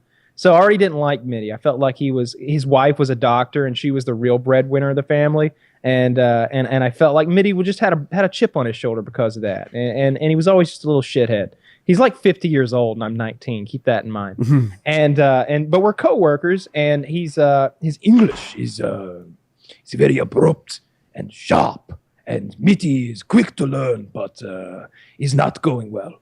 And so I call Mitty from an inside line. I got like 3 or 4 of my buddies around me. I got Austin, my friend from Nigeria, this big black guy. I got my friend Saul from Lithuania. He's a skinny white guy that I ended up being roommates with. And I got Francisco, who's from fucking Mexico City, and he'd giggle like a schoolgirl. He's like 60 years old at the time. And so I call him up on his line. I see Mitty answer the phone. That's the best part, when you can physically get to see him engage with you. And it's like, you get to do that. And I put on my gay voice, which is, it's a bit insulting. I won't do it now. Just stereotypical lispy gay voice. Hi there. How are you doing? I'd like to buy an F-150. Oh, absolutely. Well, I'll buy all the options, sweetie. So it just went on and on like that, basically like pumping this guy up. Like, yeah, I'm ready to come in now. When I buy a car, I buy a car. I'm like taking any of his fears away. I'm letting him know I'm a customer. I'm coming in today. This is more of an appointment I'm setting up. I don't want to. You don't have to wine and dine me. I'm easy to bed here. I'm getting that across to him 100%. And then I drop the dime on him. Like, all right, but here's the thing. Every time I buy a car, I like to take a little something from the salesman. One guy took his tie. One guy took one of his socks. It was silly. I took another guy's belt when I bought a nice Camaro one year. With you, Mitty, I got to ask you. Could you do something like that? Oh, yes, absolutely. You come and buy the car today, we make a deal. Oh, okay, wonderful. Mitty, I gotta ask, boxers or briefs? And it's just quiet, and you can see he's over there. Oh, and we're all just like fucking schoolgirls laughing our asses off. I'm like, shh, let's hear.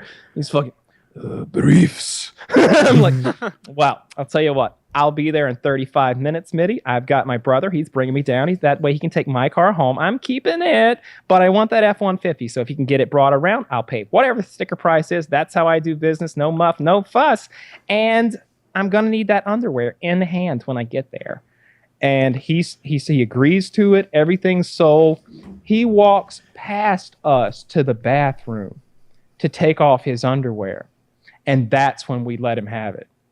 He turned redder than any Asian man has ever turned. Like, he was so humiliated in a way that you can only humiliate an Asian man. Like a white guy could have shook this off, but not him. It was like I fucking chipped away at generations of honor.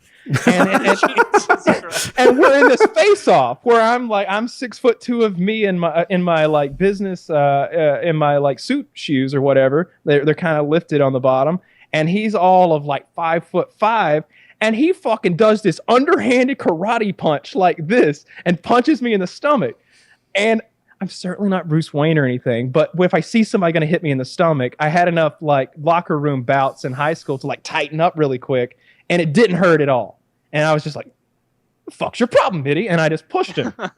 And when I pushed him, we were kind of up on this like raised platform, so he stumbles backwards and falls on some desk. And there's the general manager right there. CJ Turner just walked in, and he just saw me push this old guy down some stairs. He's like, "Kyle, what you doing, Kyle? You're my soldier, Kyle. What you doing starting fights in the showroom floor?" Kyle's the assassin. I was. He's my assassin.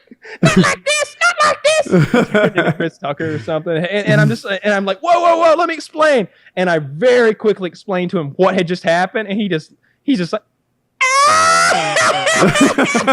and then I didn't think it was possible. He turned even redder. Mitty turned even redder. And he never spoke to me again. Never looked at me again. Like, ever. That was the last time we ever had any sort of back and forth or even like eye contact from that day forward. He worked there for like another 10 months or something.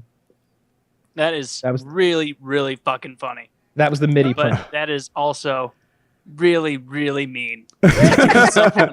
Because this isn't just like a prank where you're like doing something with their tea or something where it's like, oh, there's not as much sweetener as you anticipated. Yeah, like, I put salt in your water. Yeah, it's something where it's like he's sitting there like, oh my God, I can sell this car. My wife, she can get a new dress. We'll be able to go out this month. My kids, they can buy. I'll be able to get the N64. I'll be the hero that they want me to be. And then it's some little shit-eating punk sitting across the way giving you a shit. Oh Lord. Man, the way you described this sounds like it was Animal House in the showroom. Like, what were customers doing as you were berating Asian men for, See, that's the thing. It's only busy at certain times. We're doing this because there's nothing else to do. Why there are are you no working customers. so many hours then? You said you have to work tons of hours. Can't you just cherry pick the good ones? No, you got to be there in case somebody strolls in. Because if somebody walks in at a weird time, it might be because they took off work. It seems like by the card, you got to could work 20% of the hours and make 80% of the money. You're like a fishnet. It's you Seems could like you it's could all in this game. Like, you it's a gotta be numbers there. game. Like yeah, on Saturday afternoon, that's when you're going to be able to see a lot more people, but that doesn't mean you can call in on Tuesday. You got to be there Tuesday, Wednesday, and Thursday. It's a grind. You got to be that net in the ocean waiting on, because the contacts you make on Tuesday, Wednesday, Thursday, those are some of your guaranteed sales on Saturday. Those are the guys who come back and actually do buy. That's how it works. I don't know how else to put it. It's if you don't put in all those crazy hours, it just doesn't seem productive. Oh, I was just gonna say that like it was never that with my boss. Like it was never cringe. Like it was just that they were just like real street, and they just kind of spoke casually in the business context because they were the bosses, and there was no one to like look over their shoulder. So there were a lot of N-bomb. These were black guys. This was the car dealership. You're saying. Yeah. So there's a lot of like the N-word, and there was a lot of cursing, because like their background was drug dealing, and they were just taking that and transitioning it to car sales because it's kind of the same game. You know, they're still the structure's the same with the management and the sales guys. You know, and you go far with charisma and fairness and working with them. I mean, they are sales guys, and like sales guys tend to be the most wild of those like business types because they're kind of naturally the most social, the ones that like enjoy selling and are good at it. Yeah, but I mean, the general manager, the guy who's running this gigantic car dealership, would be like, Kyle knocked that bitch's head the fuck off. Hell yeah, good boss. And he's doing that thing where you like match body language and always positive, lots of smiling. If you just look at someone who's like, yeah, I think that you want to come in today and like maybe we'll have a good time. What do you think? Yeah. You you're doing it. He's nodding. He did it. I got him. Like you start nodding on. You want to like if someone smiles and nods at you, it feels weird not to smile and nod along. Like we should all be smiling and nodding, I guess. Yeah, okay. And like after a while, like that gets to you subconsciously. You're like, if you smile, you will feel happy eventually. It's a Pavlovian thing, like somehow, or we're wired that way. If you smile enough, you'll feel better. There's a lot of like weird sales shit like that. Those guys were interesting. Like the different backgrounds that salesmen come from, because it's everything from like hyper successful to incredible failures. It's I think it's the most highly paid job position, right? Like it's salesmen, but like per capita are the highest paid professionals. That makes sense. Yeah, it makes sense. I guess a lot of it's commission, huh? Yes, and it's like a huge chasm. Like some guy at fucking Macy's isn't bringing that average up, but the guy who sells fucking missile silos for Halliburton, so what it is, he's making good coin. So what I observed is every salesman wants to sell something bigger. So like a car salesman wants to do real estate or some shit. Real estate or boats. They like to these guys. I had a successful car salesman tell me how I was like, man, you kill it. Like you make $25,000 a month selling cars. He's like, yeah, but it's a hustle. You got you know how many cars you got to sell to make $25,000 a month every month in the winter. I don't have a life outside this. I want to sell yachts. I want that. I want to sell yachts, Kyle. If you sell one yacht a year, you've got a career. If you sell 3 a year, you're rich. You're wealthy. It's like these gigantic, crazy yachts. Why yachts over real estate? I think for the reasons I just said, because real estate's a grind as well. But I think a lot of guys want to do real estate, but real estate seems to require more connections, you know. Like whereas with the car thing, you just kind of sit there and they kind of come to you. Seems like selling a yacht would be hard. Like who? Yeah, 130 million. Who are you cold calling to buy a $72 million yacht? Like there's 9 people in the country and 7 of them already own one. Hey, Mr. Affleck, I was wondering if you could hit me back. I got a yacht I'm trying to get rid of. Yeah. Anytime you're ready, call Jeff me back. Bezos. Hey, Big Jeff, what up? I got my Twitch Prime sub ready to go, and I need you to call me back about this fucking boat. Yeah, I don't know. Now, I know you own a boat 10 times as expensive as this already. Hear me out. You could use a yacht on your yacht. Exactly. A smaller one. Exhibit would approve. Yo, dog, we heard you like yachts, so we put a yacht in your yacht. Is that a dead meme now? Sorry, that was a 2010 one, wasn't it? Yeah. I was going to say that you reminded me of what I was thinking. That boss I had that used to be a bit of a drug dealer. I remember he was 28 years old, running this gigantic car dealership. I remember one day I had like pried open the soda machine and I was robbing it of all the sodas. Oh my god! And like the one that was like in the car dealership, and piece of shit you are. God, bro, holy shit! Statute of limitations. I was prying open the soda machine. So I'm over here with this crowbar, fucking this At soda my machine own sideways. business. You fucking At my place of scumbag. employment. At the place I work. hang on, let me start over. There was this other guy, this piece of shit. He was robbing a soda machine in my boss. I saw him and I was like, "Oh my god, this asshole!" No, so like the soda man like didn't. I don't know how that fucking locking mechanism works. You know, you've seen him twist the thing and unscrew. He didn't screw it all the way in, so I was able to like get my way in there, and I'm robbing the machine. And it's right there in the showroom. It's not like I'm like hiding this anyway. I'm just like, I've got an armful of sodas and I'm getting more. And my boss walks out of the bathroom. He goes, "What you doing, Kyle?" And I'm like, I'm robbing the soda machine. Not even for the money. He goes, "That dumbass left it unlocked." I'm like, "Mostly I did the rest." He's like, he starts getting up too. Let me get a Mountain Dew. Fuck it. Me and this 28-year-old millionaire robbed the fucking Pepsi machine. and I know for a fact he took like 8 drinks out to his car and put them in it before he came back in. And I just imagine like him like wiping his prints off the Pepsi machine before he leaves. Like he's like calling. He's like, "Honey, I've got great news. I got 8 Pepsi Maxes. Definitely hey, baby, fired. I hope you like Sierra Mist. I'm on the way home right now." Hey, I got 5 sugar-free Sierra Mist with your name on it, baby. Yeah, no. Hey, it's like Woody in Mexico right now. It's not always about like the money. It's about the thrill. He just wanted to feel the thrill of doing something wrong, No, like I stealing from his own soda machine. I was 19 years old. I wanted those sodas. Okay, fair enough. Well, I would imagine that the boss. I don't think the boss would have been taking a loss from that. Huh? It's typically a third party. It has That's nothing to do with him. Like, yeah, it's it's not a his loss at all. It's going to be that guy that gets blamed, right? Well, don't say that. It's a corporate store. Don't make it seem like we fucked over a little man or something like that. I'm sure someone else made it right. No, we didn't. Yeah, let's just hope. From a private entrepreneurial. Was it a good soda machine? Like, were you getting Sprite, Coke, Dr. Pepper, or was it like Sierra Mist, Mr. Yellow Mellow, you and Pib? I remember that it was Pepsi. That's all I remember. That it was a Pepsi machine. Rip. So I don't remember what was in That's there. not that bad. I like Diet We had a Pepsi Red more Bull. than Diet I Coke. don't like Pepsi. We had a nice showroom. We had like a really nice espresso machine and like a Red Bull machine and the Pepsi machines and like really nice snack machines that had like cool shit in them. Kyle is so ingrained with selling, dude. He used all the hot words there without even thinking about it. Really? He said a mild investment of only $15,000. Oh, that's just how you talk to make the parts you want important be important, and the shitty parts kind of get swept under the rug.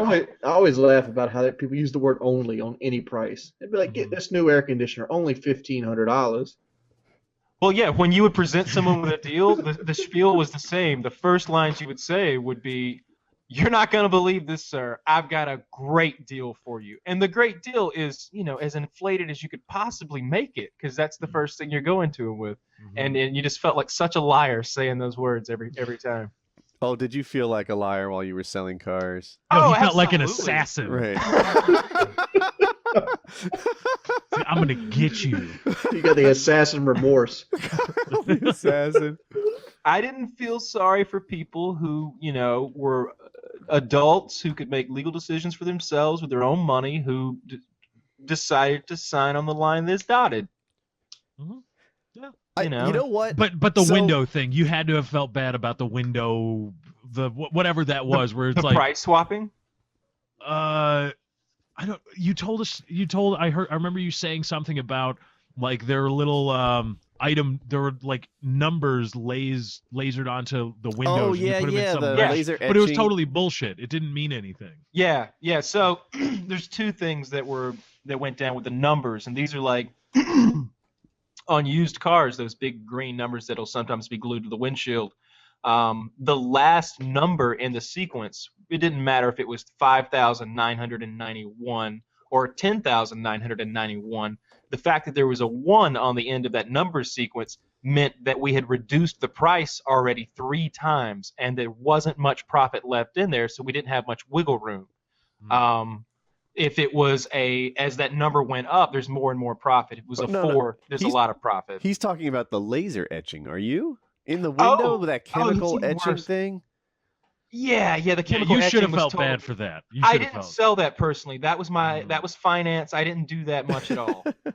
That was that's the stuff that I kind of felt bad about. But that wasn't me. That wasn't me selling that. That was another individual after my line in the You know food what chain. I'm excited about? About a year from now, I'm going to get a new truck. Hope will be of driving age. She'll have the big red out there, and I will get a new truck. Red Ranger. What'd you say? It's the Red Ranger. We already decided. It's the.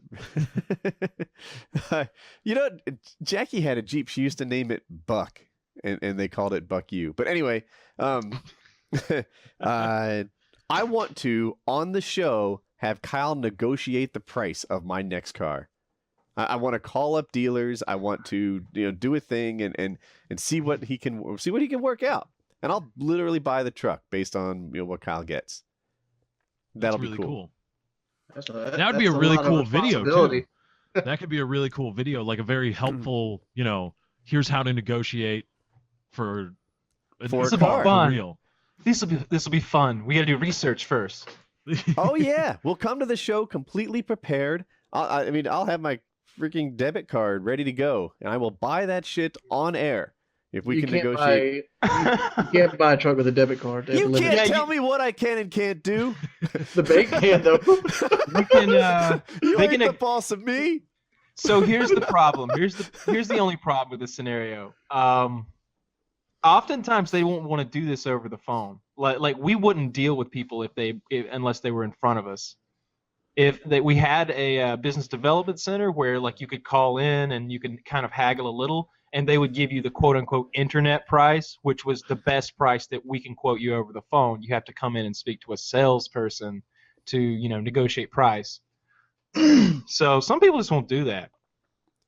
If we could get I still think what you're gonna have to do is go to the dealership with a laptop. Could you do a show while you're buying the car? I could totally do that, like a laptop with a webcam, and we'll have our shit, and they'll have their thing, and when they talk, we'll be typity type, and we'll do like a show. I'm pretty sure they'll let you videotape them to sell a car. I don't know if this is gonna. They don't even need to know about the videotape. This has a lot of moving parts. We have a hard time going through with things sometimes. North Carolina, you're right. I mean, it's a 140 I was supposed state. to do this whole Q&A video with Jeremy, and man, I just keep forgetting. It's just hard to get shit done sometimes. By the way, this is Painkiller already. Our accomplishments line up with our statistics. Don't expect. And I just want to say, I did the last accomplishment. It's time for someone else to pick up big with one. Wait a minute. I do my accomplishments right on the damn show, right? Like when it's time to dance and wet lube, that shit happens right then. When it's time to bring Wings of Redemption into your house for a month and film it with him every day, it's Kyle's time. Okay. I'm still pissed off at Pat Lincoln. I want Pat Lincoln to still happen. You're right. I made a life change for the show. I'd be in car sales.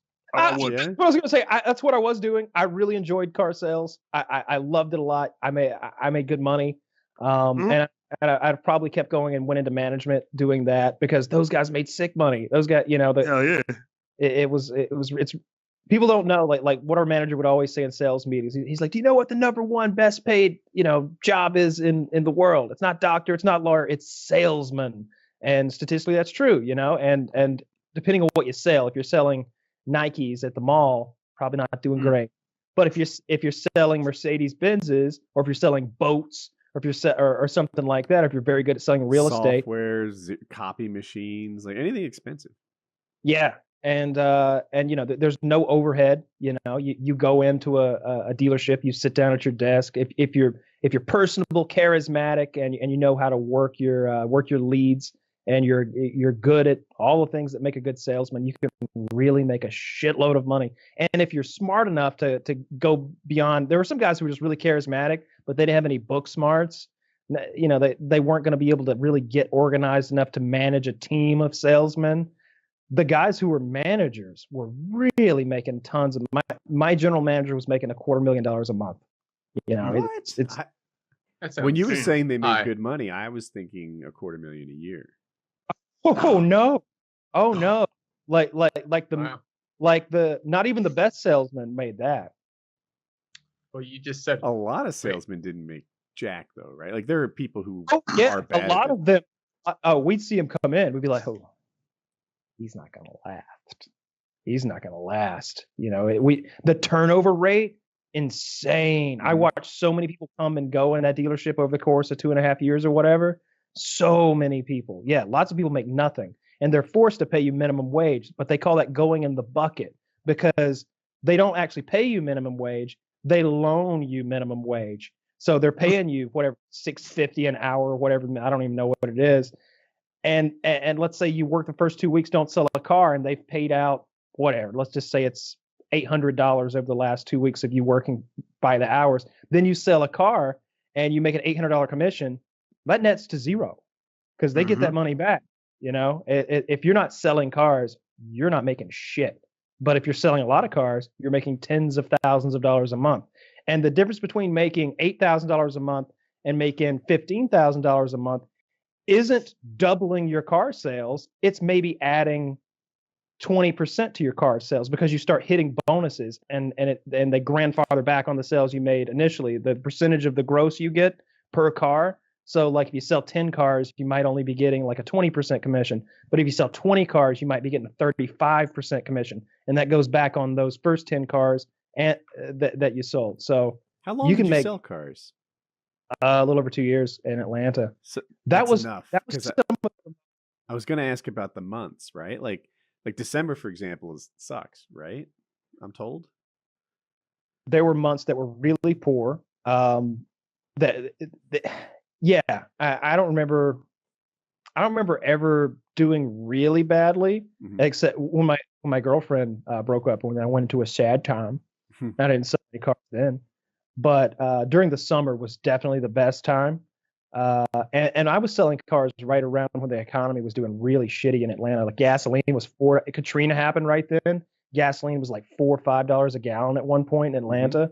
So those were all bad things for car sales. But yeah, there's definitely parts of the year where you don't sell very many cars, and you've got to be working old leads. You know, if you saw somebody in the summer that was talking about buying a car, but they needed to get their credit union in line, or they needed to save up a little bit more for that down payment, or they needed to work on their credit rating, you got to be working those old leads. You got to be really hitting the pavement to get your sales in. I was going to ask the time to buy, but I already know it and I don't like the answer. Right? I'm Yeah. told the time to buy is right before the next model comes out. And it's like, well, fuck, you want the next model, right? You know, like of course it's the time to buy. Who wants to buy then? It depends what you want, right? Like if something just has come out and it's hot, like when the new Mustangs came out, like they wouldn't really depreciate those much. They certainly want to lose any money. But if you're buying an F-150, like you're fine. You can still get a great deal on one. They're still going to discount it, you know. Like especially big stores have lots of volume.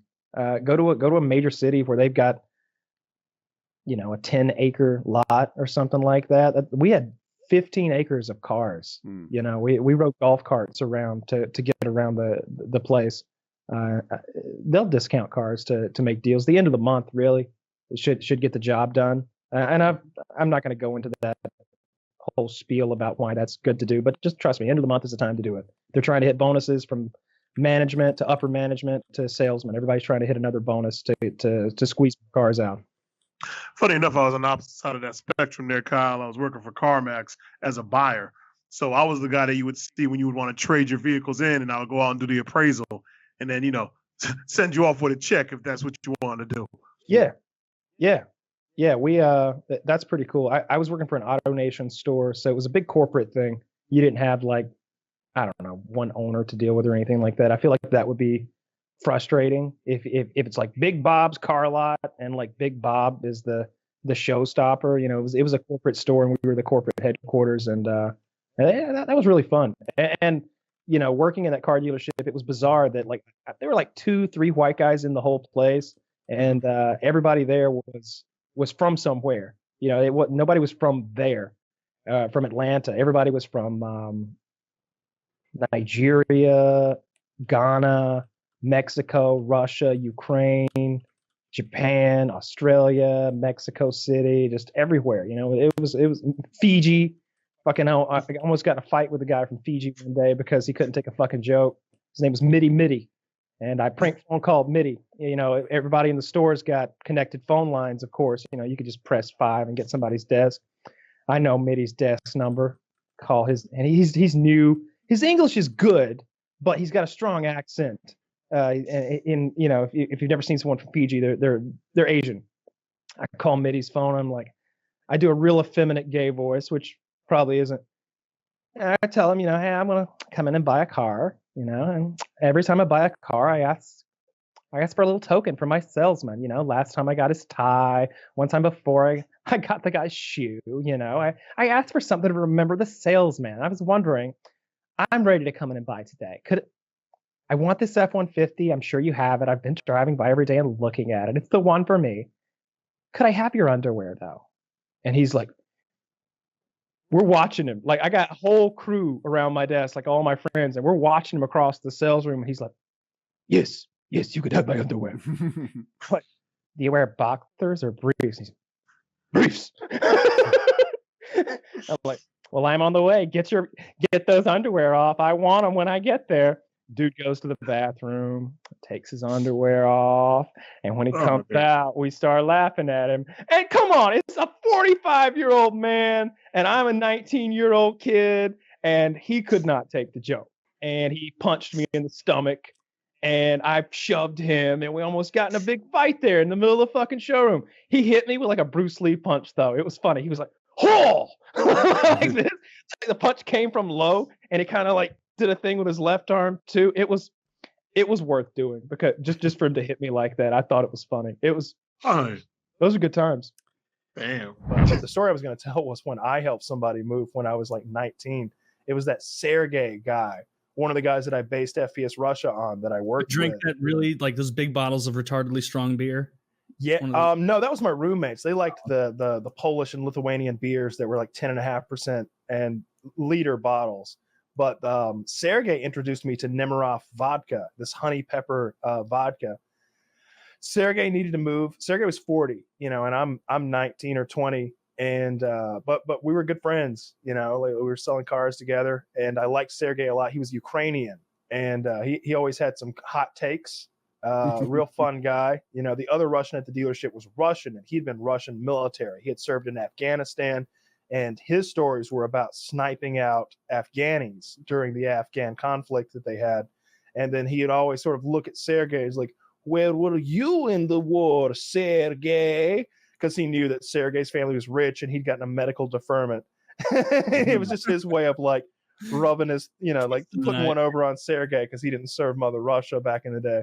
And but I go to help Sergei move, me and my buddy Saulius, Lithuanian guy, and we moved for him like for hours, you know, multiple trips in a box truck, and he was super cool. Like he bought us pizzas and, you know, several 6-packs of beer, and we had a good time. We got nice and drunk, ate all that free pizza, and like I was more than happy to do it. And he was great because everything was already boxed up, right? You didn't get there and it's like, well, I've still got to organize. I was like, no, let's get the heavy stuff first, and then we'll be done. And that was it. And we got everything done. I love Sergei. Sergei was a great guy. He's the one that invited me to rape that girl that time.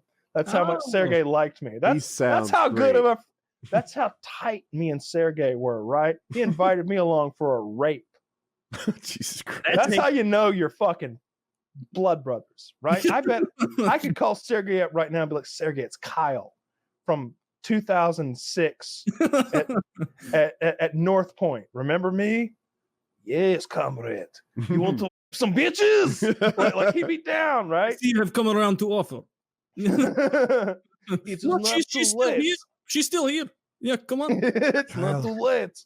A few more weeks of not reading, please. You have to get off probation. I know. No from me. It was like this hot ass secretary we have, Jeanette, who was from, where's the place where Slobodan Milosevic was the dictator?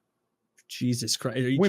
Clinton bombed him in like the Yugoslavia, in the Serbia, I think. I'm going to check that. That's my bet, though. Serbia, Bosnia. That's the one. Bosnia. I'm almost positive. Yeah. She was this hot fucking blonde Bosnian chick with a huge ass. Like I don't know what the genetics are like in Bosnia, but she was It's Serbia, by the way. Okay. It's all that fallout. Then Serbia. She was a blonde-haired, blue-eyed Serb who was Jewish and had like this massive like dump truck of a fucking ass. And just Pixar mom. Just a Pixar mom booty. And just fascinated with this chick. And I was always hanging out with her at reception. And side note, there was this Turkish guy with cross eyes who had like long, greasy hair. And I'll never forget him like trying to like, I don't know, like alpha me or something one day. Cause he was like 8 years older than me and being like, Jeanette, who is more attractive? Borat? His name was Borat. I swear to God, this is before the movie Borat came out. His name was Barack, but he said he pronounced it Borak. Who is more attractive? Borak. And he sort of like did this. Borak. Or Kyle. And she's just like, Kyle? And he's like, ha! I am here for You do not know what attractive men look like, clearly. First of all, my eyes wide to the side. I see everything coming. Kyle have eyes straight forward. He cannot see danger. He cannot protect you in Bosnia when they come to cleanse you. And she's just like, oh my God. But yeah, she's the one that Sergei wanted me to help him tag team rape. You know, I'm over it. Like his family's out of town. Welcome aboard, Harley. Tag team is okay. Continue. My bad. Face, no case. Yeah, his Sergei's my Ukrainian buddy, and his family was out of town, and so Sergei invites me over for a barbecue. It's 4th of July, and I'm like, oh yeah, man, for sure. I'd love to see how Russians get down on 4th of July. Let's do it. And he's like, yeah, we're going to have barbecue. We're going to have a few drinks, get some vodka. Great time. I'm like, all right, man, I can't wait. I get there. It's just me and him. It's just me and Sergei. I expected his close family, a little extended family, 2 or 3 neighbors, 2 or 3 more coworkers. I expected 15 people to be at a fucking barbecue. Yeah. That's what barbecues mean to me. No, it's me and Sergei at his kitchen table drinking Nemirov honey pepper vodka, eating these little Russian pickles, and eating like this barbecue meal that he's prepared for me, which was good. Like I don't know, it's potato salad and pork and stuff. I like this guy. Wait, did this woman get? What happened in the end of this? Wait, I don't like this guy. I forgot about that part. It's easy to forget about. Even I do now. I love everything leading up to it. He seems okay. So I noticed that he's like Jeanette he's drinking his vodka, and we're both drinking it. We're like halfway through in a bottle of vodka, and he's like, Jeanette is on the way. When she gets there, we have a good time. And he like pours a little more vodka for both of us, and we're just, and I'm like, yeah, it'll be good that there's more than 2 people here at your barbecue, man. It'll be a little less awkward since I'm 19 and you're 42. You're just getting the 42-year-old getting wasted with this man double my age, and we're having a ball.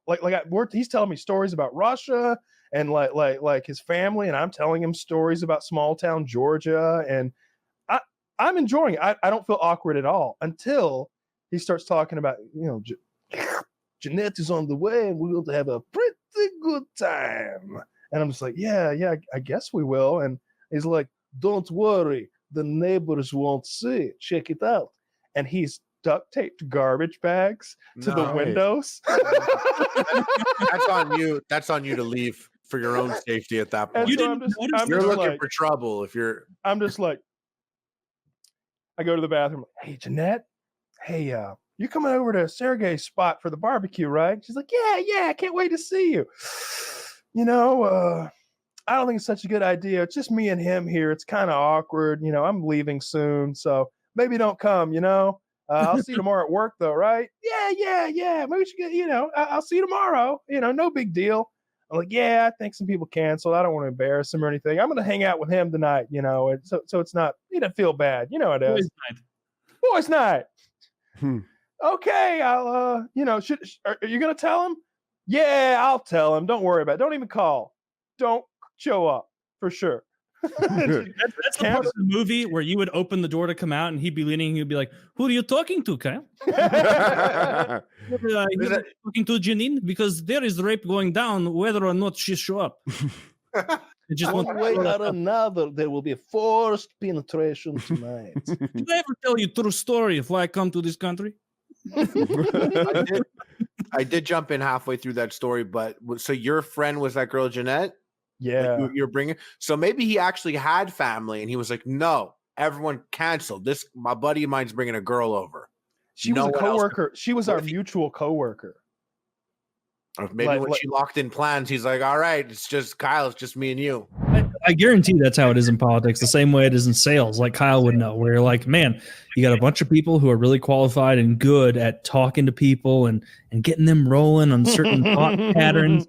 But then every once in a while, there's a blithering retard that finds his way into that Rich position. Donville. I still remember that motherfucker's name. Rich Donville, the fucking blithering retard of the car dealership. Dude, he needed the money too. That was the worst part. If I sold 12 cars a month, I was swimming in cash. I had so much money as a 19-year-old. It was just so much extra money because I had no bills. It was just free money. Mm-hmm. Rich had a family. He had wife and 2 kids, and he had gotten fired from a real job. I don't know what he did before, but he had all of his old suits from his old job, and he'd come in there with his hair all slicked back and the dark circles that got darker every day under his eyes, and his suits that got more and more wrinkled by the don't day. Respect me eyes. Picture Gil. Was it Gil from The Simpsons? Yes, it's Gil from The Simpsons. Gil's gonna get him this time. Oh, Gil, this is the day where you're going to bring it home. Shelly's been telling you, Cheryl, or whoever's been telling you for so long that it's not going to work. Oh, you're going to get sell a car together today, now, Gil. You're going to sell a car today, and Kyle's not going to steal your chair. Wrong on both counts, Rich. Wrong on both counts. You ain't selling shit, and I'm stealing your car because I'm 19 years old. I don't give a fuck. My favorite people in the world are comedians, and my least favorite people in the world are comedians. I would still rather talk to those least favorite people in the world than someone who can't fucking tell a story. This motherfucker was about to sell a car one day. Well, maybe not. He was at the point of a car sale where you have a customer sitting at your desk. You are going back and forth to a manager with the numbers, right? They're like, I don't think I want to pay that, but I would pay this. And he's like, well, hell, I'll go see what the manager says. And he's walking back over with the papers.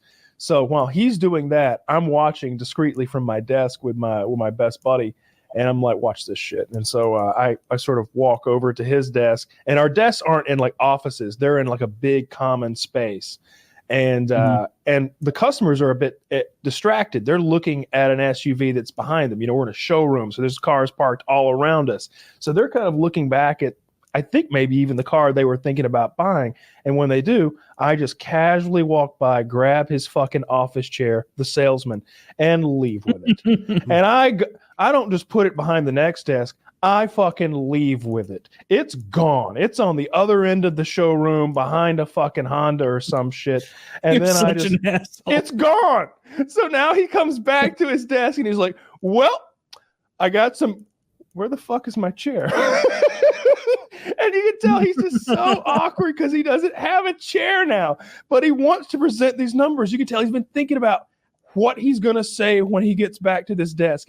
He's got it. I'll say this and that. This and poor bada boom, guy. bada bing. And now this massive wrench has been thrown into the works. That is the fact that he doesn't have a fucking chair. He can't even sit with them. So he's just awkwardly stands there, sort of leaning on the desk, and we're just watching, just melting down, laughing our asses off because he didn't belong there. This is the guy with all the kids that you're fucking with? Yeah. Oh, Yeah. you Those hungry kids.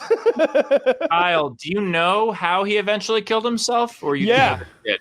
Yeah, it was pills. My God. It's sad. Some carbon monoxide Nah, he poisoning didn't from kill some car himself. he couldn't It's sell. still No. sad. It's like No. he didn't. Well, we had to push him out, you know, like it's like I don't know what to describe it as. You know, it's like we're in the ocean and everybody's sort of kicking and treading water for survival, and we've only got 8 gallons of water because that's all Mom put in the boat. And you just look over there and you're like, that guy is really having a hard time treading water. You should check under the stairs. There might be more water. I think that maybe if he were to die today, we'd all have more water, and maybe the Coast Guard finds us. And that was the situation with Rich. There was only so much water. So if I which is understand custom- this right, you're 19. You have so much money, more than you know what to do with. You're so fabulously rich. I'm just buying paintball stuff. every weekend that I don't have time to use. So Yeah. what you should do is bully this poor guy with a wife and children who's having a hard time. He's at a real low point in his life, so Yeah. that you can have more Coast Guard water or something. That's exactly what we did, and he was moved from sales, quote unquote.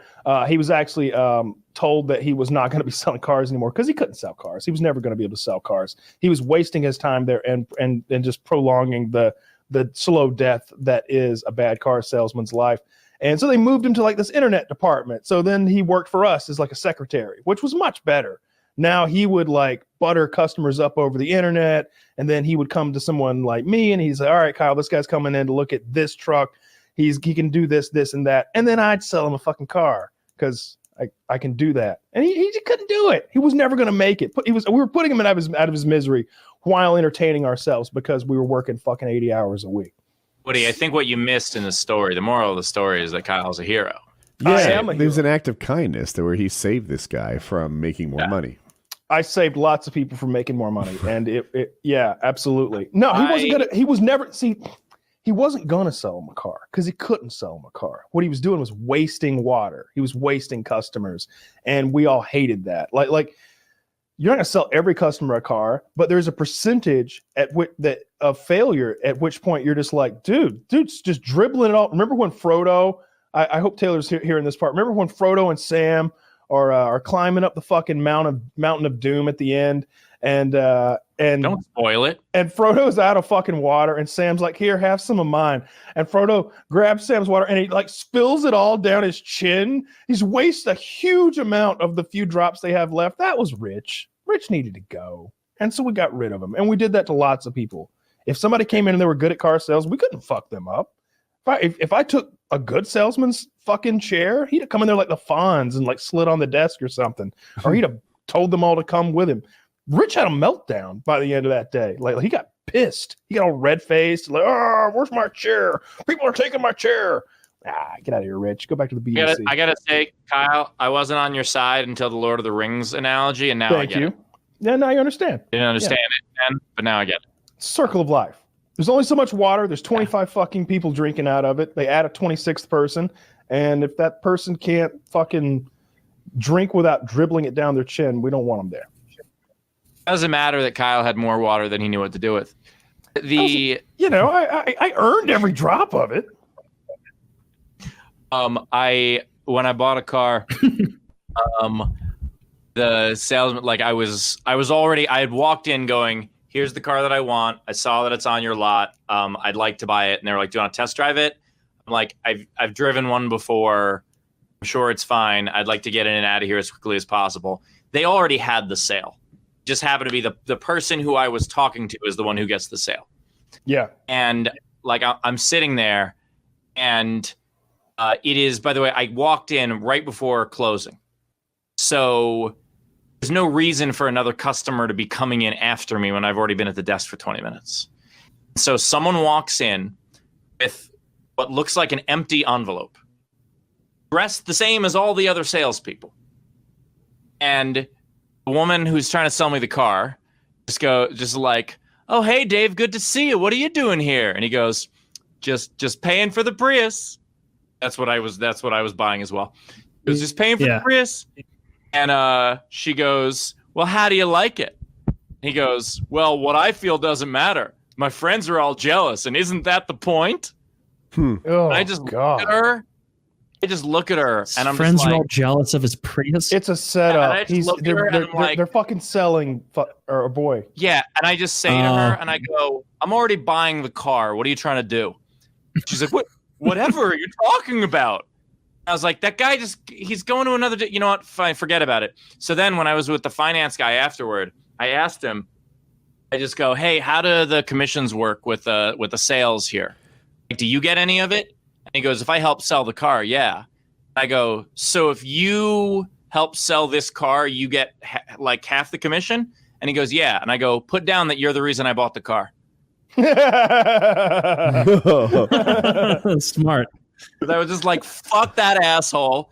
Like I was already buying it. That stupid community theater bullshit she tried to pull on me. I'm not that stupid. So it cost her whatever, $1,000 or whatever the hell the commission was. Whew, good. And the finance guy was very pleased with how that went down. It wasn't $1,000, Well, but it cost her money. That's good. That's good. Yeah, he was a nice guy. I like pettiness as well. So that's. I love that they had a ringer come in. I love the Prius. I can't wait to get going. 0 to 60 in a minute and a half. Count me in. Yeah. I goes 0 to 60 in theory. They were selling. I'm sure he was just like a couple decimals down. They were trying to sell me some additional warranty, and my philosophy on these is that if it was a good deal for me, then you wouldn't sell it to me, right? That's the thought. Obviously, they've worked out that if I pay an extra $1,000 a year on this thing, I probably get less than $1,000 a year in repairs, and that's why they're selling it to me. That's what's in my head. So he's laying it out, and I listened to him politely, but obviously, I'm waiting for it to end. And no, so he goes to a cheaper option, and we go through a couple of them, and I'm like, dude, I lay it out there. This isn't happening. And he's like, well, if you're not going anywhere, at least get there fast. And he skipped to the end, and we signed the papers. I loved it. Yeah, it is a good deal a lot of the times because what they've actually factored in is over the course of all of our customers, how many will actually have X, Y, and Z issue that costs 1, 2, and 3, multiplied by how many customers will actually remember they have a warranty and use it, minus what you're paying times X amount of customers. We sold this thing called Permaplate, which didn't even exist, which was supposed to be like a fabric, coating that repelled stains and liquids. And it was supposed to be a fabric coating. Yeah, we had these swatches of fabric that had been treated with a thing called Permaplate, and you could pour fucking Coca-Cola on these cloth seats, and it would just roll off like water, like it was glass. Pretty cool, I guess. If you got kids, especially, and you've got cloth seats. But we and also in the paint, it was supposed to prevent sun damage, UV damage, and fading and all that bullshit. But the thing is, we didn't actually put it on the cars, ever, because I remember it was $700. It was $700 to have Permaplate applied to your car, and I remember asking a manager once. I was like, "So, do all the cars already have it on them, and then we just try to sell it?"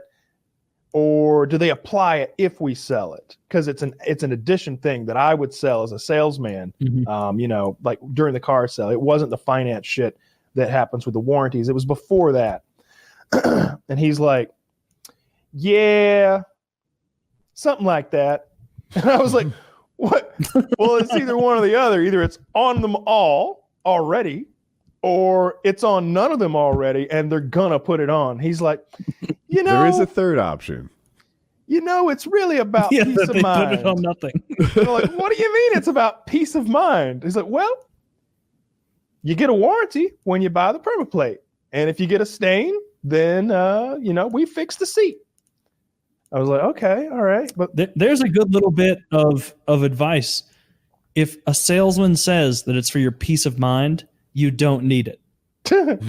What it was guaranteed. Look, the thing was, I could sell permaplate for $100 or $110. I would just make numbers up sometimes. I've sold it for $1,000 before. Like just making the numbers up as I went along, just sell it for whatever. And they'd be like, sure, whatever. Fuck it. Oh, $100 permaplate? Yeah, just write it up. Let's go. Because it's just extra. And what you were actually buying was a warranty. There was no coating on your car. Your seats are regular fucking seats, but you just bought a warranty that says if your seats ever fucking get stained, they'll replace them bitches. It was a huge value when you got to the bottom of it, because no one, and I mean no one, ever came back in and said, I've got a stain on my seat. They never did it once. I've never heard of it. No one ever saw it happen. It never occurred. No, everybody forgets. Oh, you mean it was a huge value for you as a salesperson? No. For you as a customer. If I were selling that car to my best friend in the world, I'd be like, let's get the permaplate on there, get it on the contract. Let's just do it, make it $100 or $200 if we can. But if you've got to pay $700 for this, let's do it. Because if you ever fucking get a stain on your seat, they're not just going to massage the stain out.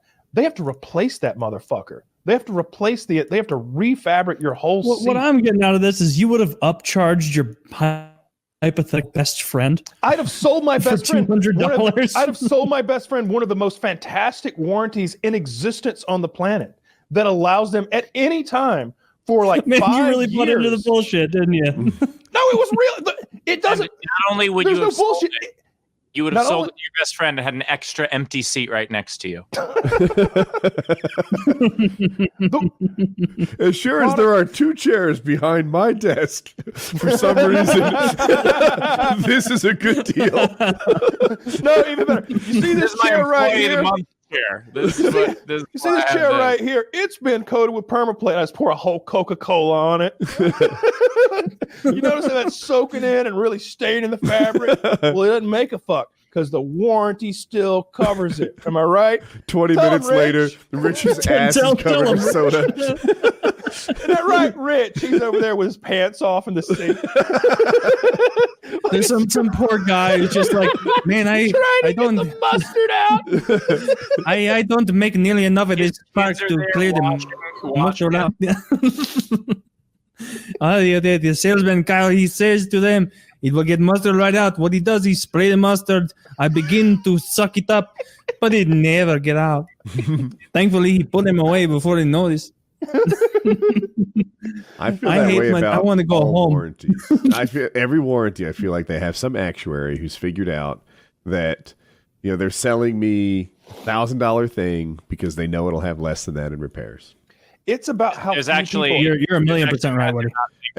And the thing that like There's Kyle actually- is saying, there's hey, actually I'm sorry, Kyle's saying, hey, if you take advantage of the warranty, it's actually become a better deal. The trouble is, I feel like I don't. I bought warranties on a handfuls of furniture, and like even though I think not long ago our couch dog Pete or something like that. So I call them up. I'm like, hey, we got the full warranty, and they're like, oh, this isn't really the number. You need to call this other person. You need to work with the salesman who sold it to you. Who doesn't work here anymore. And there's this runaround that we eventually found was like more of a pain in the ass than like steam cleaning the couch. Yeah, that's why we went with Canadians, because it's so non-offensive. That is funny. Like, there's a Canadian coming in. Like there's like there's like an order. We'd all be sitting in this group, like just within the door of the car dealership, because there's like a big like theater area with like a bank of televisions. With like whatever was on, movies or football. Usually the football game because it's the weekend. And it might look like we're just sitting there in no order whatsoever, but we all have a mental order of who's next to get the customer coming through the door, and who's after him, and who's after him, and who's after him. Like we all know who's 1, 2, 3, 4, 5, 6, 7, 8, 9, and 10 based on how long we've been sitting there, waiting in line, even though there is no line. And a Canadian would come in, and you just be like, I noticed Sergei went to the bathroom. He was up though. Should one of you take the customer? Because we don't. I'm not. I refuse. Was the problem that I'm not gonna Canadians go tend to tell be that just Canadian. lookers and not buyers? Is that the Problems they don't have any fucking credit. So they'd be buyers, and then you get to the end of the sales process, and it would fall through. Not only that, it would be like, and I'm not saying this to be like offensive or stereotypical. This is like an actual over and over it would happen. Like this guy would want like a $70,000 expedition, and we'd get to the part of it where I'm showing him the payments, and I'm like, all right, it's a $70,000 expedition. The payments are $1,450 per month, and he's like, what the fuck? How can that be? And I'm just like, because of math. Like we take X amount of months times X amount of dollars to get back to $80,000 worth of car after we've paid taxes, dude. Like, how do you not know that? He's like, I was like, what kind of payment were you looking for? $375, maybe $400, and it's like, so not a lot of wiggle room here. Kyle, I have a question. All right, well, do you want the front third of the car? Exactly. You can sit in it. That won't even buy half the car that you're looking at, like for $400 a month. So if I've had this happen to me a bunch, right? I find myself at the dealership for one reason or another, maybe I'm getting a car serviced or whatever, and all the salesmen are like, "Ooh, here's a guy," and they want me, and I'm like, truth is, I want to sit in this car, but I'm a total waste of your time. I'm not even shopping. Did that guy lose his spot on me, or like? I guess he did. Yeah. Yeah, and he might get in trouble if he just leaves you alone. I'm a horrible customer. No, I mean it's fine. It just depends on like what the environment of that dealership is. Like sometimes they would get it, and sometimes they won't. Like management, you could be like, no, he literally is just looking. Oh, really? That's like how every girl says, no, I just want to kiss. And like 40% of the time you end up fucking though, right? It's like, yeah. All right. Do you want to miss out on 40% of your sales? No. All right. You don't believe them when they say that. We're not raping. Don't misunderstand. I wasn't talking about rape here. But you kiss them anyway, even though like the goal is to sell the car. You know, you hang out with them and try to sell them the car, even if they're set. Because the times that someone came in and they were like, I was like, hey, how you doing? Welcome to Big Daddy Ford. My name's Kyle, and you are. And he's, I'm Richard, but I'm just looking. All right, let's look together. Let me help you find what you're looking for. You know, I'll leave you alone. I won't bother you, but this is a big lot. It's 14 acres. I could be of some help. And if you're with me, they won't bother you, and I'll send you on your way, and I'll leave you alone. There's two scenarios though, right? I've been there where it's like, hey, I'm just looking. When that can mean I'm just starting the car buying process. And if you're really good, we might finish it today. It can also mean, oh, well, my real car is in there getting serviced. It's only a year old, and I'm just looking at this year's, I'm not in the market for a Mustang. My truck's getting the oil change. What about your wife? What about your kid? Yeah. But your dad would love a birthday present. Her car's newer than mine.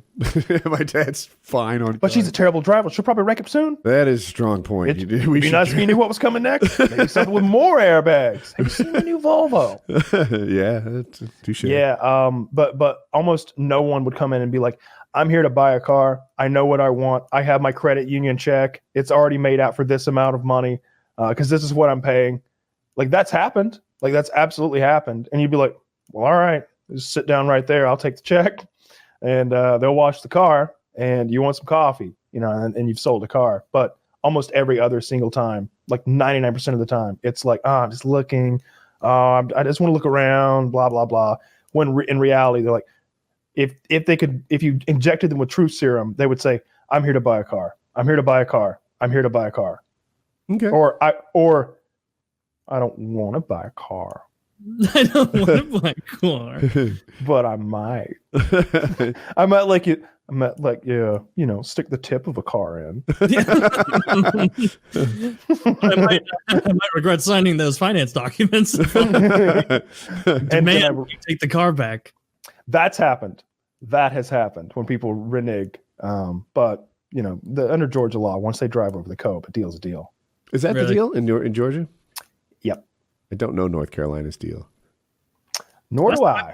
The guy was almost like overselling me because like I don't like the process, and I like did the research beforehand. I was like, oh, this Honda's great, fucking perfect. I'm a bare bones car guy. I don't give a fuck about cars. Cheap. It's gonna work forever. Basic. It's got Bluetooth, so I can listen to fucking whatever on my phone. That's all I need. And so I went in and like told him, I'm like, oh, this one? Yeah, I want this one. And he's like, and he just would not stop doing the upsell thing. Because I think this wasn't nearly as good of a car to be selling for as some of the other ones on there, like the amount, because it's just, this was in the bottom like tier. Like even though it was a Honda dealership, they had some expensive shit, like even like Land Cruisers and stuff. But like he would just not take yes for an answer. Same with the finance guy. The finance guy kept trying to get me to buy like additional like warranties and shit. And over, like it was the thing where I had to be like, no, I'm going to go with the one that comes with Honda. Like I'm going to do like the one that's with that. And he's like, okay, so you're just going to do this basic one. And then I'd be like, assuming, and I'd be like, yeah, let's get this going. And then like he would like try and sneak it in almost. He'd be like, so if you're going with the lowest one, I'm like, no, you don't understand. I'm not. Why do you have your family facing towards me? Are you trying to like? Because it's the only way I make money. Otherwise, I'm just doing paperwork for you. Yeah, exactly. Yeah. And he just did paperwork for me because that shit's a scam. I'm not doing that. Unless you finance the car. Unless you finance, then it's worthwhile. No. Unless you finance the car, and then he probably made a quarter point on you. Oh no, I didn't finance through that guy. Yeah, I'm with Taylor. Wait, I got my guy. At all? No, I got a better deal through the bank I use. Okay. Wow, he literally didn't get paid. No, he didn't do anything. My guy didn't get paid. He was like a retard. He was just trying to upsell thing, and I was like, look, you're not going to land this. Like, I'm not going to buy it. I feel like I need to be polite, and you can say your thing. And he's like, cool. So he says it, and I'm like, no. And then he said what I needed to hear, which was, all right, well, if you're not going to get there, you might as well get there fast. And he just finished the paperwork. Like, no more selling, no more, like, see, he gave you an option. He shouldn't have done that. Yeah, he should have lied. I think if you were there, no, you lie. You just pretend like these things are part of the package, and you just sort of like, and you just move along. That wouldn't have worked. There was not 100% of the time. No, nothing works 100% of the time. But it wouldn't have worked on you cast a wide net of fraudulence. I hear you. It would be impossible to get me to buy that. Was there a documentation fee or of any kind? I think it's incredibly rare that there isn't. There might have been, but I usually work pretty hard to get that knocked off. And then they tell me they can't knock it off, that it's not fair for everyone. And I suggest they remove it from the price, and that's how we work it. Ours was $700. It's something I would have noticed like that. Yeah. 700. I think I had them remove this. Well, they don't notice that since when you're charging them another like $1,000 for permaplate, which doesn't exist. So they usually argue about that first, and then when they get back around to the permaplate, you're like, "Hey, I took the $1,000 of stuff that doesn't exist already off for you," and Yeah, no, I remember. I found the price in a magazine or like a website or something that said what I should buy for this trim level. Yeah, and it's like I'll play that plus tax, nothing else. You absorb the cost. That's how it went. So I don't know if I did well or not.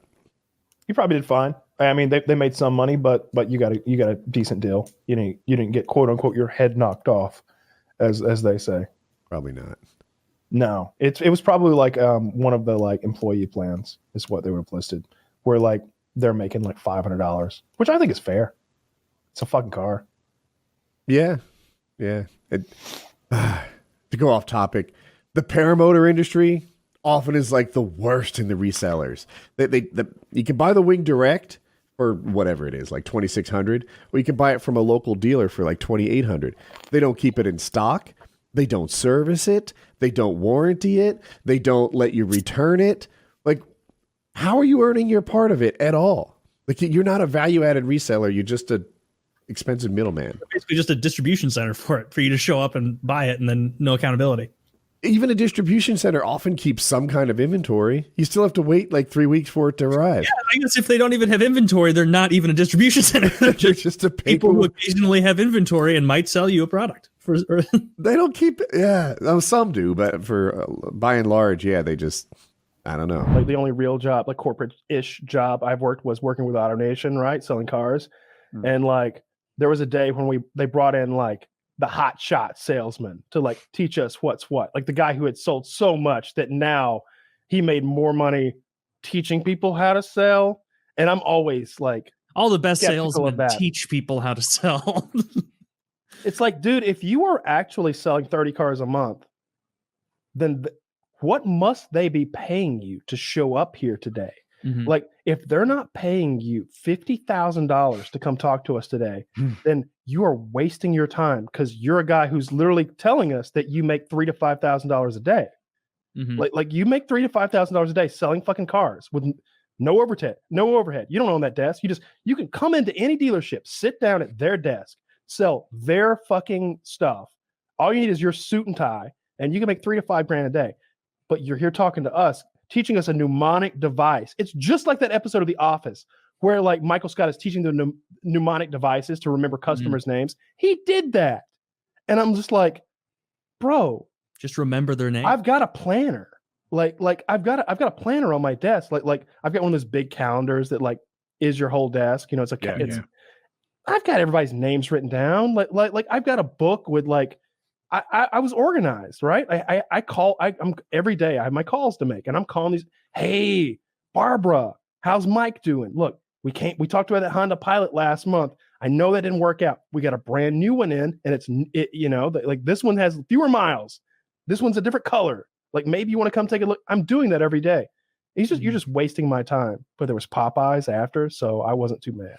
That was enough to keep. We were young enough. Popeyes was all it took. At 19, free Popeyes was enough. At night, but like there were 40, 45. I always He's now a Chick-fil-A man. He's advanced since then. Yeah, we're way above it. It was free Popeyes, and it was like, but like back then, it would be like, again, I was 19 with like I got no family. My rent was like, I was in a 3-bedroom apartment with like 2 other guys, and my share of the rent was like $350 or something like that. My car payment was $380.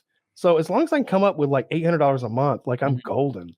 And like that's pretty easy selling cars if you're decent at it. Like I don't want to brag, but I was pretty fucking good at it. Like I made a lot of money. Like as long as I was mentally sound, like I went through a breakup, and that was but like when I was killing it, I was making thousands and thousands of dollars a month. Fords you sold? New Fords used everything. And that's when you made money. Like I didn't want to sell a new Ford fucking Mustang or something like that. You'd end up making like $100, $200, but you could sell like a used F-150 Excursion, Volvo, Nissan, and you could literally make like $3,000 to $4,000 on one car. Damn. You know, there's so much. Yeah, my cut. Like I sold an Excursion once and made like upwards of $2,000 on that one car deal, because I was like, when someone would come in to buy that used Excursion, I had 2 different customers looking at it, and one of them I told, actually, I'll take that back. I took it in on trade, and then I sold it. So when I took it in on trade, I was like, "Look, sir, they don't make these anymore for a reason. Hurricane Katrina just happened. Gasoline is $4 to $5 a gallon. You know what kind of gas mileage this thing gets. It's getting 8 to 10 miles a gallon, right? And we're in the city, right? That's that. You know, I can only. Later I can that only day, you can't get these anymore. This is then your I'm last selling opportunity. Then I'm selling it, and I'm like, same pitch, just different tone. They don't make these anymore. This is the largest SUV a man has ever even fucking conceived of. Look at that. Did you know that you can park a small car in the back of an Excursion SUV? Because you can't. You actually can't. It's that fucking big. It's the largest SUV ever made. My brother had one for ages, a diesel one. Absurd. Yeah, this was a gasoline one. They came with the diesel and the gasoline. You probably want the diesel because I think the gasoline was I want to say a V10, but that's probably wrong. It's been so long. In any case, it was like, this is the gasoline one too. You don't have to be smelling like diesel, as if you would smell like diesel because you put diesel in your Excursion, right? You don't smell like gasoline. I took it in so low and sold it so high. It was like a $12,000 profit.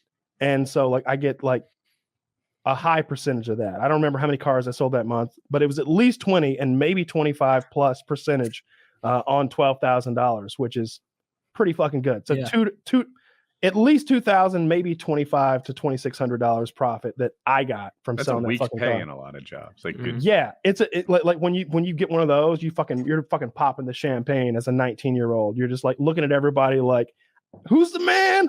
I'm the man. You like everybody's like, yo, you sell the Excursion? I'm like, yep. You knocked their fucking head off? Clean off, motherfucker. Clean off. It's over there in the bathroom right now. You want to go play soccer? Because their head is gone. You know, you're so happy. I had a money now. bad car. So I'm looking to buy a car. I'm young. Call me 18 or 17 or something like that. And I was like, I don't know. Like, I'm at a Dodge dealership. So I'm like, I'm thinking about like either a new Neon or a used Stratus. And he's like, huh? What? Like, those cars don't compete with each other. And in my head, I'm like, they're the same price. A new Neon and a used Dodge Stratus go for about the same amount. And he made me feel stupid, like I was wrong in what I was looking at. I didn't know what I was doing. And I still look, every car that's the same price competes with each other. Suck a dick. That's how life works. Don't tell me they're like different categories. They're $15,000 category. That's the category that they're in. And I walked away. I didn't buy it. But I look back, I'm like, you just suck at your job. Why would you make your customer feel dumb like that? He's trying to buy from you. Yeah. That's one of the, again, going back to like when I sold cars, Saturday morning, right? We all get there early, 8 a.m. We go into, we had like a playground inside the dealership. We had a big dealership. There's a playground inside. For kids. Okay. That way your kids have something to do while you're, getting your head knocked off. Indoor playground with like slides and ball pit and all that shit. We go in there. That's where we have our meetings. And because I don't know why. So you're on a ladybug on a spring, just attending your meetings. Honestly, yeah, you literally Okay. are. And like 15 grown ass men wearing suits and ties, sitting around on like little baby chairs and shit, just chilling in there. Because it's also like there's a door, so we can speak in private. Like, even if there's a customer out there who got there early, like he can't hear what's going on. This is a private meeting. I don't want anybody to hear this. And CJ would come out. CJ was 28 years old, black guy. They had given him the reins of the Atlanta fucking Alpharetta dealership. It's a big deal. It's a big deal for a 28-year-old young black man. And he's not going to let it slip through his fingers. And he's fucking fire. He's pumping us up. He's like, anybody sells an old age unit, which is a unit that's been on the lot for like 90 days. Let's say, it's a car we haven't been able to get rid of yet. $100. Anybody that sells 2 cars today, $200 bonus. You sell 3 cars, $300 bonus. You sell 4 cars, $800 bonus. Holy just when shit. I thought I understood the pattern. Yeah, just there's no pattern. That's making 5 cars, on up. $200,000. I was going to go the other way. Out of you business. sell 4 cars, 800. You sell 5 cars, 700. And we're writing this down because like we're going to hold him to his word, right? And he's just like, and then he'll start throwing money. He'll literally start throwing money at us. Like he's got like $500 on him, and he's just like, we're gonna make some money today, aren't we? We're gonna make some fucking money today. Who's gonna make some money? Kyle, you gonna make some fucking money? I'm already making money. And I'm just like, Kyle's gonna knock somebody's fucking head off today, aren't you, Kyle? You gonna sell another fucking excursion, aren't you, Kyle? Like boxing out the weaker salesman. yeah. Like he's throwing fistfuls of ones. This is why women make less in the workplace. There's a money wrestling match. They don't have the reach. Yeah. There was a woman who worked there named Katrina. And Hurricane Katrina just had happened. She filed some kind of sexual harassment shit, which was not legit, by the way. Like it's not always legit, and this one was not. Man? Nope. I don't know who she was going after, but like this was bullshit. Nah. And anyway, like it was always like that. There were all these weird bonuses. Like you sell this many, you get this. You sell like 2 of this, you get that. And it was like, oh shit, let's write this fucking shit down. Let's try to knock out some of these bonuses because there's a big marker board that they're like writing like, Kyle sold XYZ. And we're keeping track of this as the day goes on and trying to hit these bonuses. And if you're like this close to a crazy bonus, you're gonna work super hard. You're gonna do whatever you can. You're gonna fucking wheel and deal and try to make shit happen. It was fun. Yourself. I mean, there's been times where like buying a car yourself might actually make sense. Like there were bonuses that were like that. It was like, dude, the guy has 19 cars sold for the month. At 20 cars, he goes from making like 24% to making like 30% on every other car he sold, like grandfathered in. I mean, he can resell that bitch. That thing about buying at the end of the month and getting better deals cut, everyone I talk to says that's real. Like a lot of times they are very close to quota or something. There's lots of quotas, and the salesmen have quotas, the managers have quotas, the general managers have quotas, and Ford Motor Company has quotas.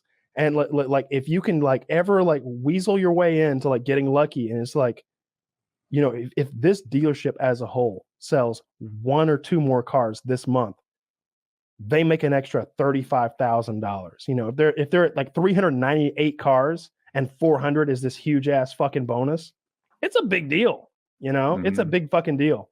So like I saw it happen. Like I've had customers where it happened to them, where like I told them, I was like, we're gonna get you a good deal today because like we need to sell a couple more cars. We're at the end of the month. Like just hang in here. We're gonna get you a fucking car. You know, like, this is happening. This is happening. I promise. The deals suck right now because of the chip shortage and the like. Apparently, inventory is short everywhere.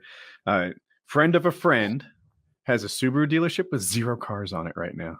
Not a car at a Subaru dealership. What do they do? Just say we'll order it online, and when it gets here, come back and look at your potential new car. That's a good strategy. I don't know how they just can't get any inventory. They're out. Yeah. So, yeah. I mean, it happens. It definitely happens. But yeah, that's COVID chip thing happening right now. The silicon, you know, the whole thing with the Chinese.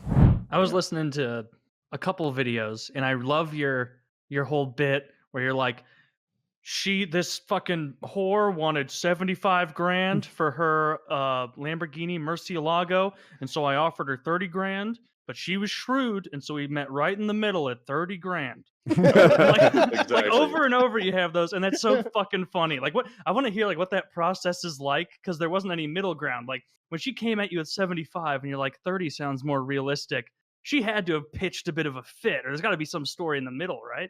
Well, there's a narrative to make it all seem fair. I was actually trying to buy a repossessed Ferrari from a bank in like central Georgia a few months ago, and I was the lowest bidder, and there were several bids above me, but I started down this line of logic, like anyone who will pay you more than I'm offering is so stupid that they don't understand the risks they're taking with all the things that can go wrong with this car you've got. And so if you make the mistake of selling it to them for more money than I'm willing to pay you, you're incurring the liability of them having to sue you because they've misunderstood this product. And this woman was like, you're right. That's a terrible idea. I can't sell that car. I mean, I'm going to get us sued. I'm going to lose my job. And unfortunately, her boss heard her say that and it's like, no, we're going to give it to the people that want to pay more for it. You know, we tried, but in that circumstance, there was nobody else that was going to buy it because the risk versus the potential profit was really zero. So essentially, people go and get pre-purchase inspections on exotic cars or on a lot of cars that they buy pre-owned. But if you don't do that, all you have to do is essentially pad the offer by everything that you could have possibly go wrong, and then you don't need to have it inspected. So I'm usually willing to buy it a lot faster and, you know, generally pay cash now. That's, you know, and nobody else is going to bid against me in that circumstance. They're all going to say, well, I'll pay more, but I want to get my mechanic to check it out and all this. And they know stuff's wrong with it. They may not know everything that's wrong with it, but as you kind of scare them into all the things it could be, they're usually pretty ready to negotiate. What was her boss like? Was he wearing like a pink velvet top hat and cape and a diamond cane? I'd like to think so. But, platform shoes with goldfish in them. This was not the prostitute's boss, but damn it! That's what I thought we were talking about. I know this was the Ferrari at the bank. That was the Lamborghini. So, but did they sold it to someone who was willing to pay more, right? Like that. They did, yes. I didn't get to buy that one. Shrewd negotiation did not work out, but you did get it from the prostitute. I did get the prostitute's Lamborghini. Yeah, that was actually today's story. The prostitute story is hilarious to me. It is so fucking funny. This half black, half Vietnamese prostitute who was in jail at the time that the car came to you and only got out for a brief time, it would seem. How big was her hip size? 50 something inches? 50 inches, according to I think a now defunct Instagram account. That is. I think your line on that was she could take a break hula hooping. Yeah, that's a great line. That one's done well. Now I've seen ladies like that come into the dealership before, and oftentimes they will offer sexual favors as some sort of negotiation tactic. And as I was listening to your story, I had to wonder, did that happen?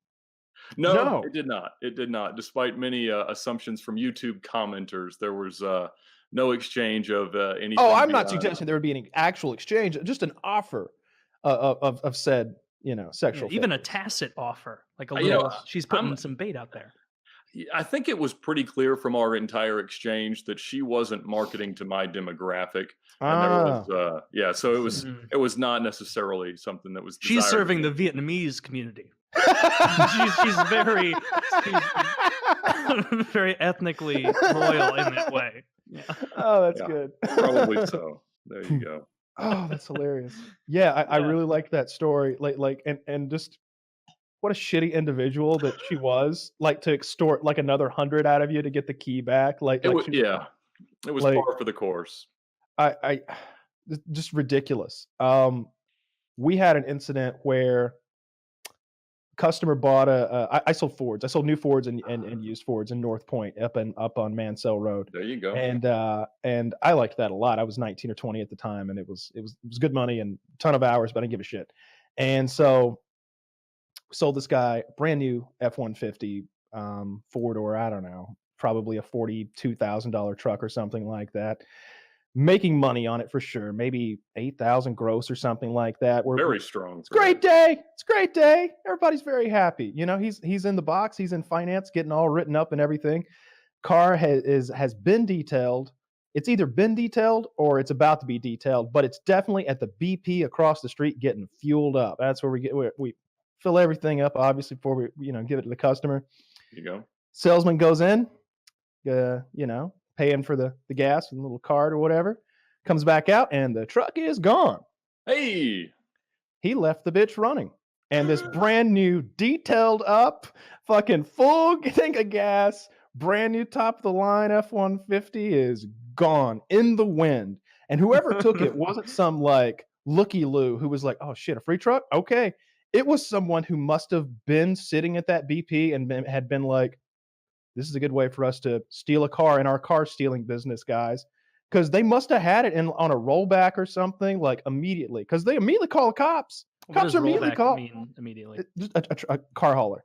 They must have like had it in a trailer or something. Because we never found that truck. And you got to go to the customer and be like, I know you love that white F-150, but how you feel about blue? I'm a blue man. It's like that scene from Pulp Fiction.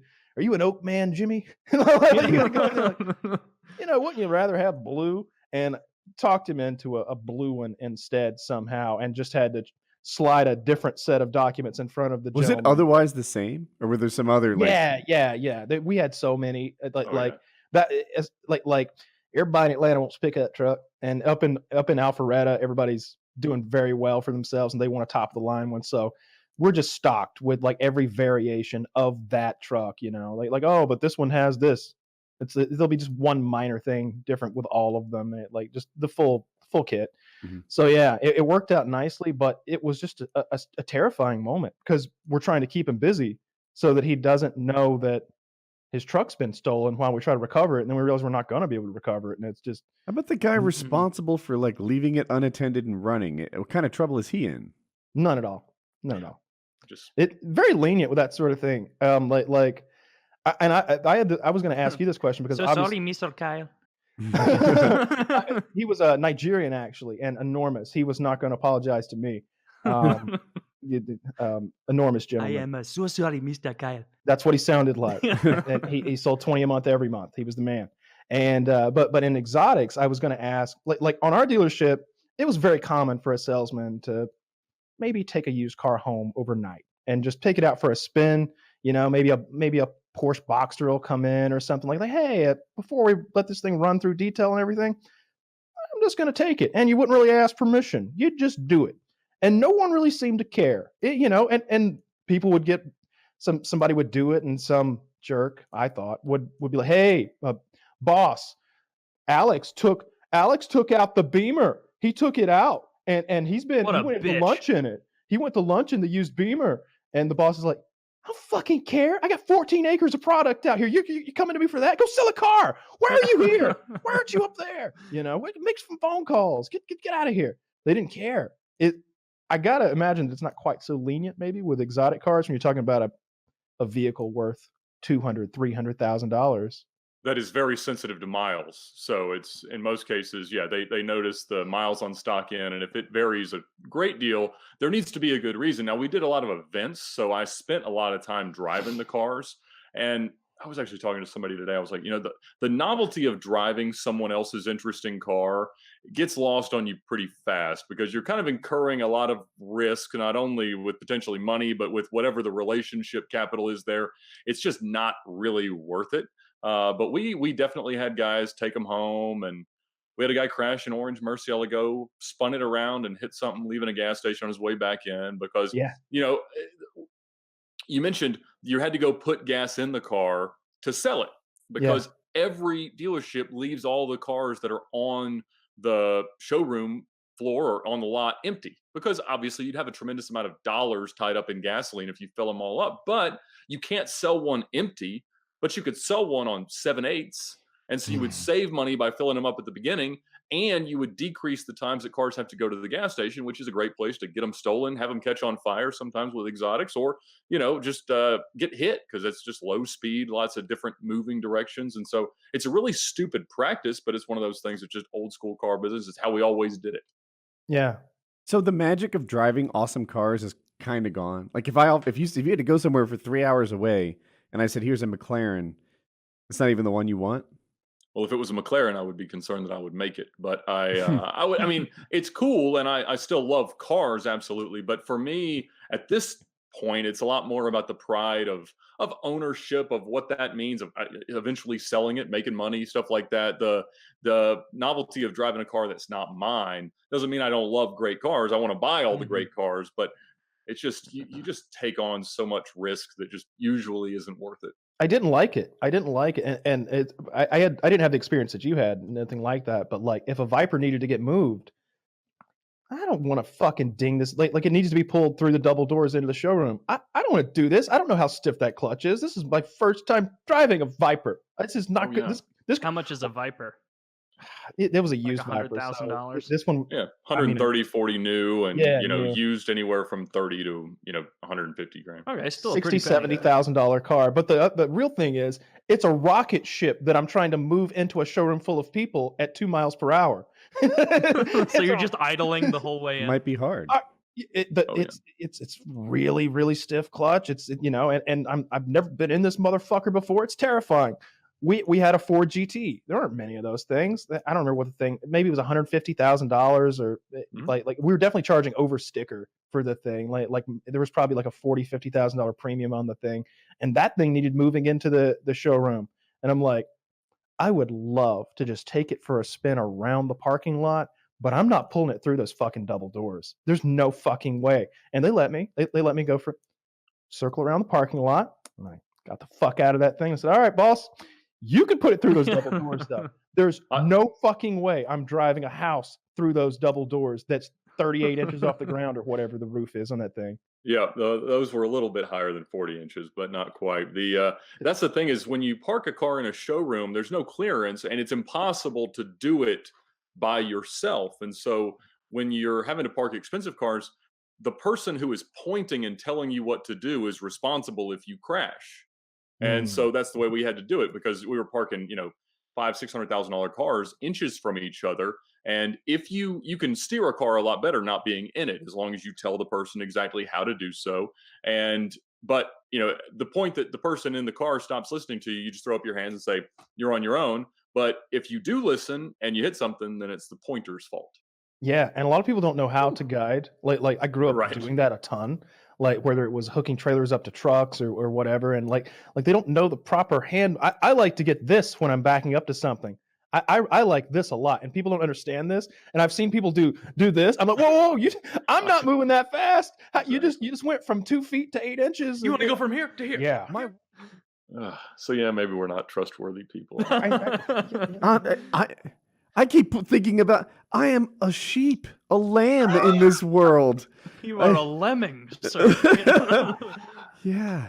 Following the likes of Kyle and Ed off the price cliff. You're selling a product, right? You're selling a product. The sticker price is there. It's not like we're going above Well, No, I'm Sometimes. like from a sales Sometimes. perspective, I've got a lot of respect for this. This is really intense stuff. But you always hear this stuff about car salesmen and the whole industry of car sales, and then to hear it firsthand, it's like, oh wow, like a lot of those aren't myths. It's mostly like the ever used cars though, unless the person's really dumb. Because used cars, they don't know what you took the car in on. You may have bamboozled the person who traded that car in, and so if you can double bamboozle, if you can bamboozle the guy who buys it, then you could make a $12,000 profit. Maybe you gave the guy $6,000 less than what the trade in was made, and then you sell it for $6,000 more than it's worth, and you can really go to town. I did that once with an excursion. You know, like when I took it down on trade, I was like, man, look at the gas prices out there. And this was like 2005. Gas was maybe close to $4 a gallon in Atlanta. It was like, look at the gas prices. This thing, you got a V10 excursion here. And that's not even the desirable one. You know, just really downselling the thing. But then when I go to sell it, this is a premier vehicle. You got the V10. All right, that's the good one. You know? It's the biggest number. It's more V's than anything else. Yeah. This is literally It's the the largest most V's you could get. This is literally the largest SUV ever made by a man.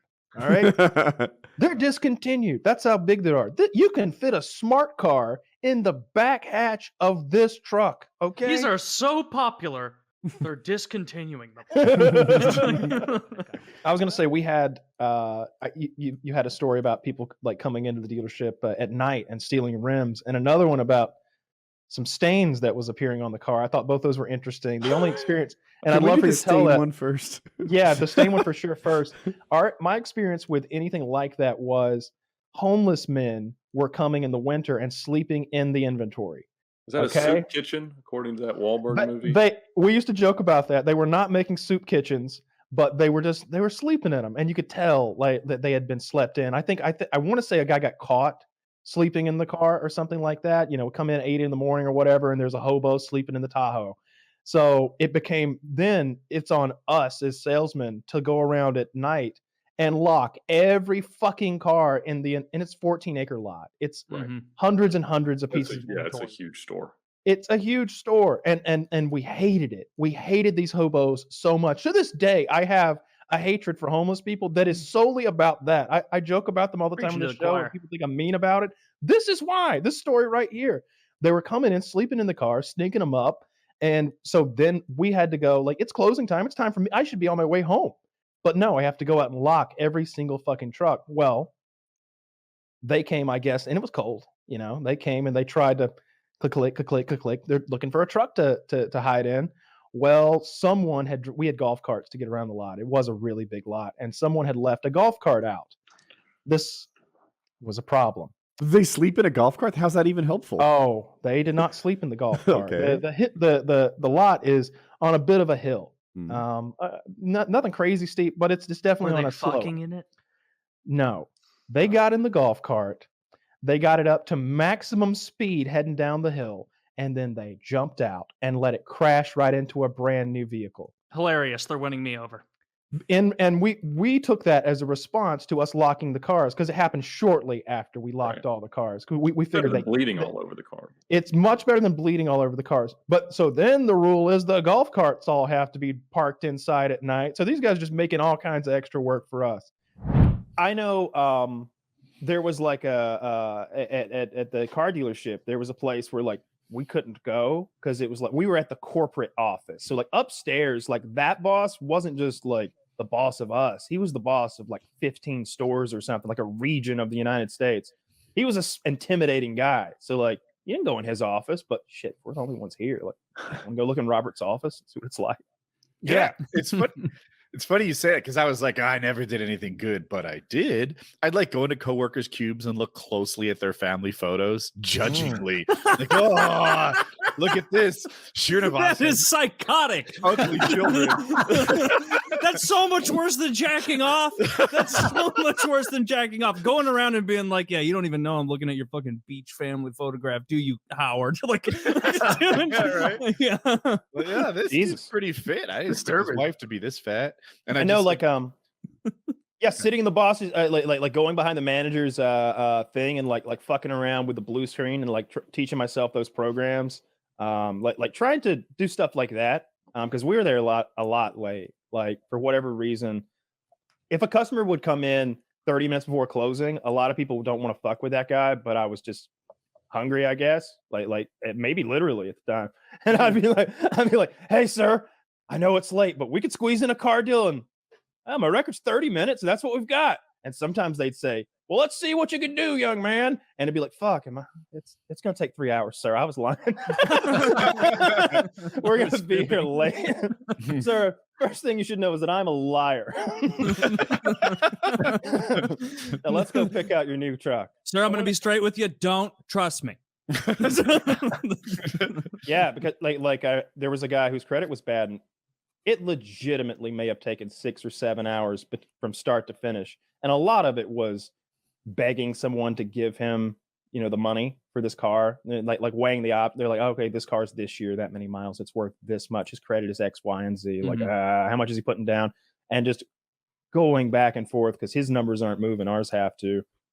And me just sitting there like a fucking clown trying to entertain this guy. So you as the salesman had to talk to the financial people and be like, come on, he's Worse. gonna do it. Worse. He's gonna pay it.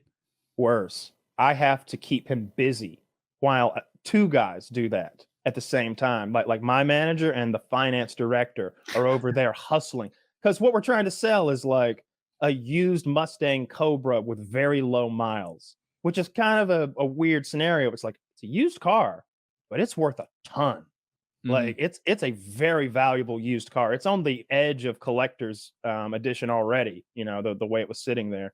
So anyway, they got the guy the car and he paid an enormous amount for it. It was one of those deals where the rate was so bad that he was like, I'm going to pay cash, just not today. I'll come back in 3 months and give you the cash. And I was like, bullshit. Do it tonight. We'll finance it, make 3 payments, and then pay it off. Then we'll get your credit going again, sir. And he's like, you're making a lot of sense. It was one of those type of situations. Okay. So you were helping. You were improving his life. Yeah. I'm setting him up. Everyone knows. That was the motivation too. Adding a big car payment to your life.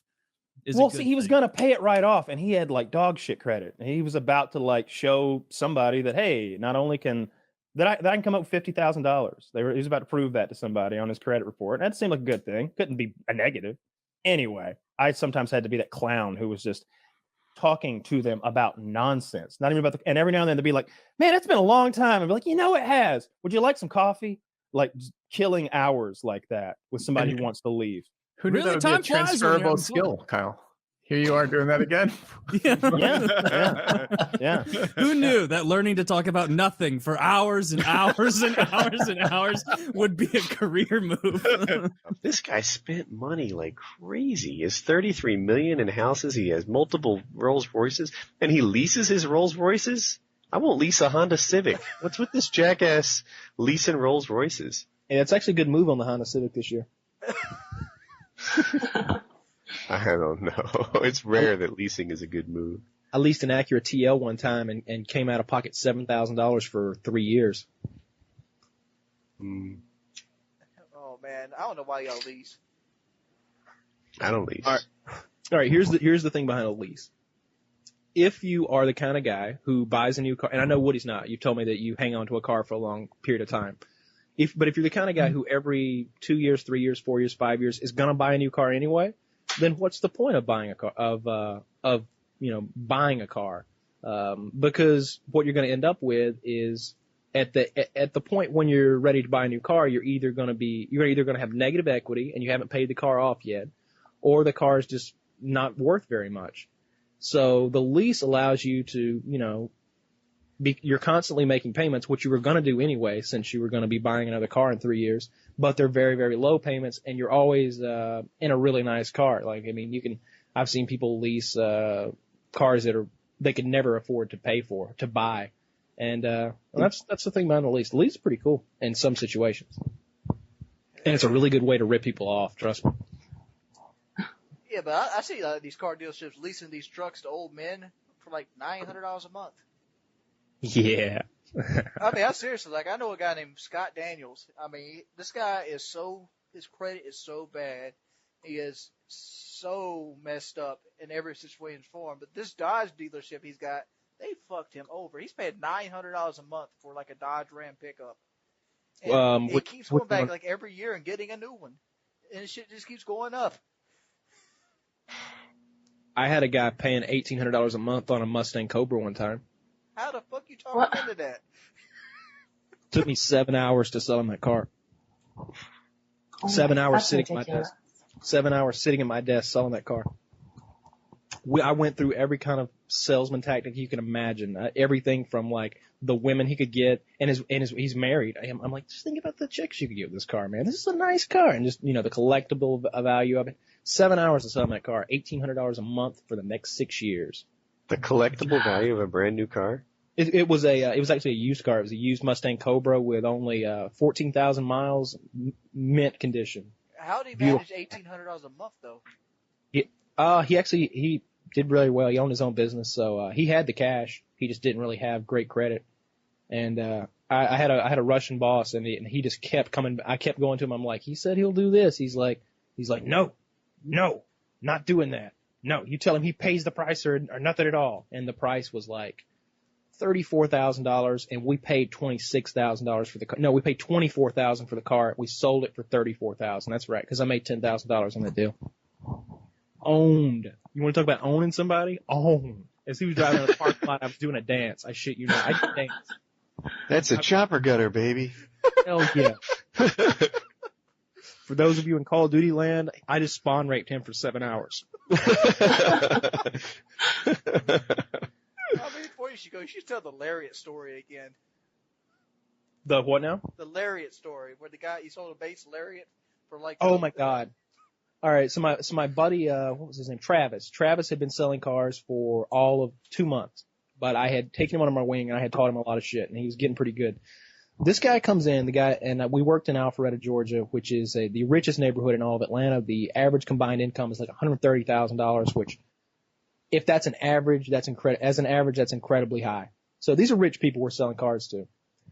He brings the guy in, and he did it by accident, I think, but instead of selling the guy a fully equipped 4-door Lariat, he sold him a base model F-150, an F-150 XLT, and he had all the stuff that would normally be on a Lariat added aftermarket. And on each aftermarket item, he sold it for 400% of what it's actually worth. So you want a sunroof, sir? Okay, $2,000. Cost us $600. You want a navigational system? Sure, sir. $2,000. Cost us $800. You want aluminum wheels? Sure, sir. $5,000. Cost us $1,800. Fucked him up. $12,000 deal. $12,000 of profit, of which he got 20%. $2,400 in my buddy's pocket. It's a good day at work. It is a good day at work. I sold a Ford GT one time, which is like the Ford supercar, and that was a $5,000 flat. Yeah. How much is a Ford GT? We sold the guy $150,000. I don't know what the sticker said. It doesn't matter what the sticker says because we had the only one in the Southeast. Cars That's like what that. You need, Kyle. Kyle, you need yourself a Ford GT. I've driven it before. The thing's nice. That thing is amazing. It's a race car. Yeah, it makes you wonder. It makes me wonder what my engine of my truck could do if they put it in a little sports car like that. Because they have what, the 5.4 Triton and the Ford GT supercharged. Yeah. And that's just that's the standard F-150 engine. Well, they put aluminum heads on it. Oh wow, that's going to increase the performance extreme. And it's supercharged, and I mean I think it's 500 or 550 horsepower. I had varying literature. One thing said 5, one said 550. I'm not exactly sure, but it's a beast. But that's based off the weight of the vehicle. I mean, well, I think we actually that car. I think we actually took it somewhere and had the actual horsepower to the wheels tested, and it was something over 500. I want to say because we actually put that on the car as an advertising tool. You know what always bothered me about the Ford GT is you could go pay $60,000 for a Z06 and blow it away. Oh, it does. I've seen it. It blows the GT away. But as far as handling, I think the Ford GT is more comfortable and does bumps better. But the 427 that the Z06 has just destroys the 5.4. Yeah, but that was before that Z06 came out. Yeah, probably most likely.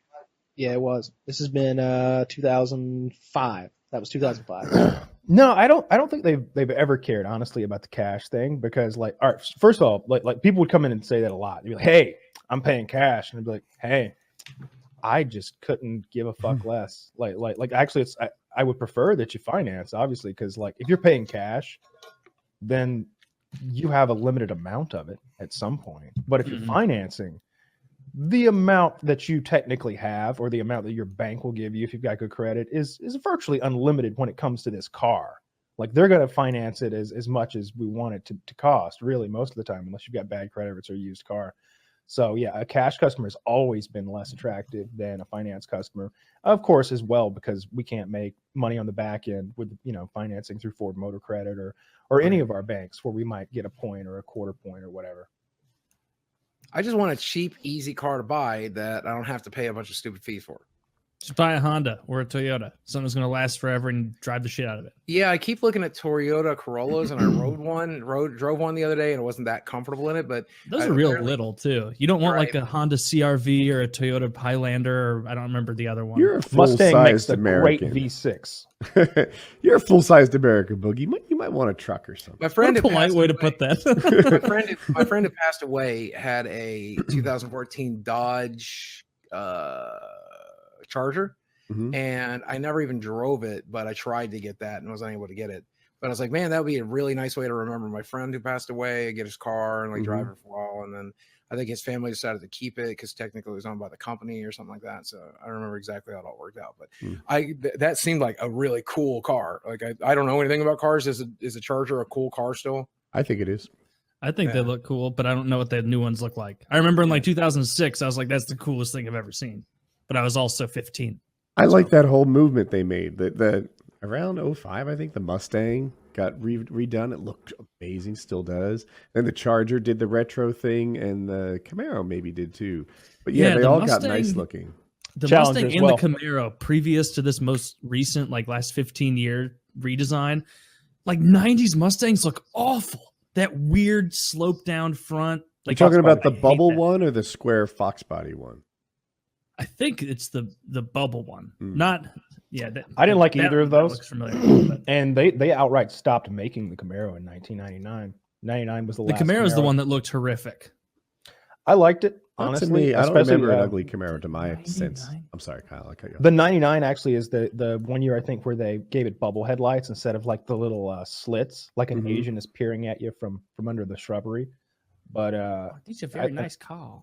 Oh, so nice. He's so really nice. Yeah, see, look at this. This one, this is a 97 Camaro. That looks terrible. You're going to tell me that looks like an okay car? Yeah, I was fine with that. Although I did prefer the Trans Am, obviously, which is basically the same car, but everything's nicer. Well, like look up the same car at all.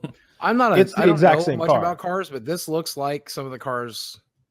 Yeah, I was about to say this looks like some of the cars in the 90s, but no, I like that car. That's kind of cool. Yeah, I like the like newer ass. ones more, but that doesn't catch my attention as a bad car like the Fox body Mustang does. Dude, there is up in Branson, Missouri. I traveled up there. I'm going back up there in March. There is a celebrity car museum. And he's got like the 1960s Batmobile. He's got the car that Mike gets shot in Breaking Bad. Spoilers for a 10-year-old television show. And like it's some of the like fucking the most incredible shit. He's got one of the vans from Men in Black. He's got the Men in Black vehicle. He's got like one of the just the insane shit that dude has. And I guess I went to it and put it on my travel channel. And when I go back, we're doing a collab out there with my friend Jacob, the carpetbagger. And he says he's going to let us drive some car. But the reason I bring this up is not just to get you to watch my content on my travel channel, Boogie Travels, but also because he also had some just nice cars. The guy who owns that collection, all the celebrity cars, also just likes to buy nice cars. And so up in the one section, he had like a Porsche, I think, and like some other like super he does this in Branson car. Yeah, he's got a museum in Branson. He also like will take those cars on the road. I think he wasn't there. I didn't meet the owner because he was in the Middle East somewhere, like Dubai or something, like showing off part of his collection. He did not have one of the cars I wanted to see there. One of them in the actually, Midwest, one of them in the Mideast. I wanted to see, of course, DeLorean. I wanted to set in a DeLorean, which is the whole reason I wanted the Tesla Model X to begin with, the wing doors to trick it out to look like a DeLorean, right? And now if I get the Cybertruck, I'm going to make it look like a Warthog, you know. But anyway, everybody's doing that, so that's not going to be that special. But damn it, I saw these like special cars, and I'm like, "What movie is this one from?" And he's like, "It's not from a movie. It's just a Porsche." I'm like, "Oh, who cares?" And also, I get that as a supersized American, I will not fit in that car. None of you guys will either. Who the fuck fits in these cars? Like, if did you zombify Vern Troyer and put him in this Porsche? Like, who drove this fucking thing? R.I.P. I've driven a lot of Boxsters. The legroom is a problem though. Those are the teeniest ones, right? Yeah, Boxster's real small. But you know, it's I feel like Froggy Fresh, who's like notoriously 5'3". He'd be like, I don't know, that Porsche is kind of tight for me. Yeah, I don't know why you'd buy a luxury car and then feel cramped in it. That doesn't make any sense. A luxury car to me is a Lincoln. That's see, like if I were like super Mr. Rich guy, I wouldn't buy a car to drive. I would get a Rolls or something, and I would be the guy. I'd have a TV in the back. I'd have like sodas and snacks and drinks and whiskey and those like glass bottles. Decanters. That people have decanters. Wouldn't even drink it back there just to have it, just so people know this guy's got fucking money. And that's what you do. You just ride around. You don't have to drive when you're rich. Why would you want to? If I'm being bougie AF, you guys know we talked about this before. My roommate, my best friend, he's been working for me the last 2 years now, and since I wrecked my car, he just does all the driving. And so like I play my Switch in like the passenger seat and like fuck around when I have to go do stuff. And it's actually really nice being driven around. I kind of like it. I mean, Jesus, dude, you should talk to him. It's not like you're the back of a limo. No, dude, no, straight up. You install a side window, and he's like, and Mr. Boogie, where do you want? Ugh. He's always turning around. He's like, "Would you like an egg in this good health trying these time?" days? You Who are know, you talking to? it's like turns into Frank Reynolds immediately. Yeah, After this, we should go get dinner. And I've said before, I think that car salesmen should be tipped too, and you should let him know going in that you're going to tip him. That's because you were a car salesman. I'm not going to tip a car salesman. But I think what Kyle's doing is he's saying, like, a car salesman, I'm going to make up It's a actually number. pretty smart. It's Makes like, you know, hey man, I'm going to give you that. You know, I'm going to give you a little. I'm going to help you out at the end of this, but give me the straight scoop. Like, what do I actually need to pay for this Honda? Yeah, exactly. It's a guy who's making 20 or 30% commission on the sale, but $200 or $300 out of your pocket might exceed that on a new car. Like it's well worth it to tip the guy. Be like, hey, I know you're not going to make a lot of money if you give me a great deal, but just so you know, I tip well. Like you can totally do that. If someone had done that to me when I was selling cars, I'd have been like, all right, I'll get the invoice price. Just keep saying no until I give you a nod. like, you know what I hate? I hate when you walk in to like buy something, you know, whatever, a car, a watch, and you know, just within 10 minutes they're up in your face and they're like, you know what I'm going to do for you? I'm going to give you 12% off. I'm going to give you 12% off before you even open your mouth. It makes you think like it devalues the car. Well, it's like, what are you giving me a 12% discount for? My pink shirt, you know, and what do I really need to ask for? So you never really know how far you can go with those guys. Yep. I don't like how they act like they're giving you the in. Like, hey, all these other customers, I certainly didn't do this for them. This isn't what they tell me to do with everyone who walks in the door. Yeah, but you, I got a feeling about you. Sometimes I ask for a discount just to try. Like some things, like furniture, are often discounted. And we recently bought furniture that was already on sale. And this is how the conversation went. I'm like, you know, like we decided what we wanted and we agreed on it. It was a fair amount because we got a couple pieces. And she's like, all right, you know, this is how much it is. I was like, I hear you. What can you do for me? And she's like, well, it's already on sale. And I said, I hear you, but I'm charming. What's my price? And just like that. And she's like, well, I'll ask my manager. And she comes back and she got like whatever, 8% off on top of the sale. That works with almost everything. If you're buying a gun, you always say, can you do a little better on the price? Could you do a little? That's all you have to do. You just keep asking that question until they seem like they're getting tired of you and aren't really giving you the same amount of attention. Because then you're kind of at rock bottom there. You just then you pull out your gun. Yeah. And then This they other gun down gun. because You're it like, is oh, a gun. yeah? You're in. How about you buy my gun for a discount? If there's a group of people who are more happy to see you pull a gun on them, it's the guys who work at a gun store. They're They like, would "All love right, for you to pull a gun on them. Yeah, they daydream about it all day. It's their job. You're here to rob me? Oh, that's hilarious. He's like getting the money. Oh, wait till Dave comes out of the back and sees you. He's got his AK. You'll never leave the parking lot. Like, no. Those guys would love that shit. There's a lot of little tricks you can do to get discounts. Like you can just lie about being in the military. That works at a lot of places. Oh man, that's low. I've never done that, but I know one person who has, not a friend, an acquaintance, but goes around. I had a Few friend. places will be like, "Do you have a military discount?" And they'll be like, most places are just like, "Yeah," but if they're like, "Can I see your ID?" It's just like, "Oh well, as luck would have it, left it back at headquarters at HQ." At HQ, MacArthur, like what? I had a friend. Now he was in the military, but he asked for military discounts on everything, and he would get frustrated if there wasn't one. We went to lawnmower races, right? Like hopped up lawnmowers on a dirt track.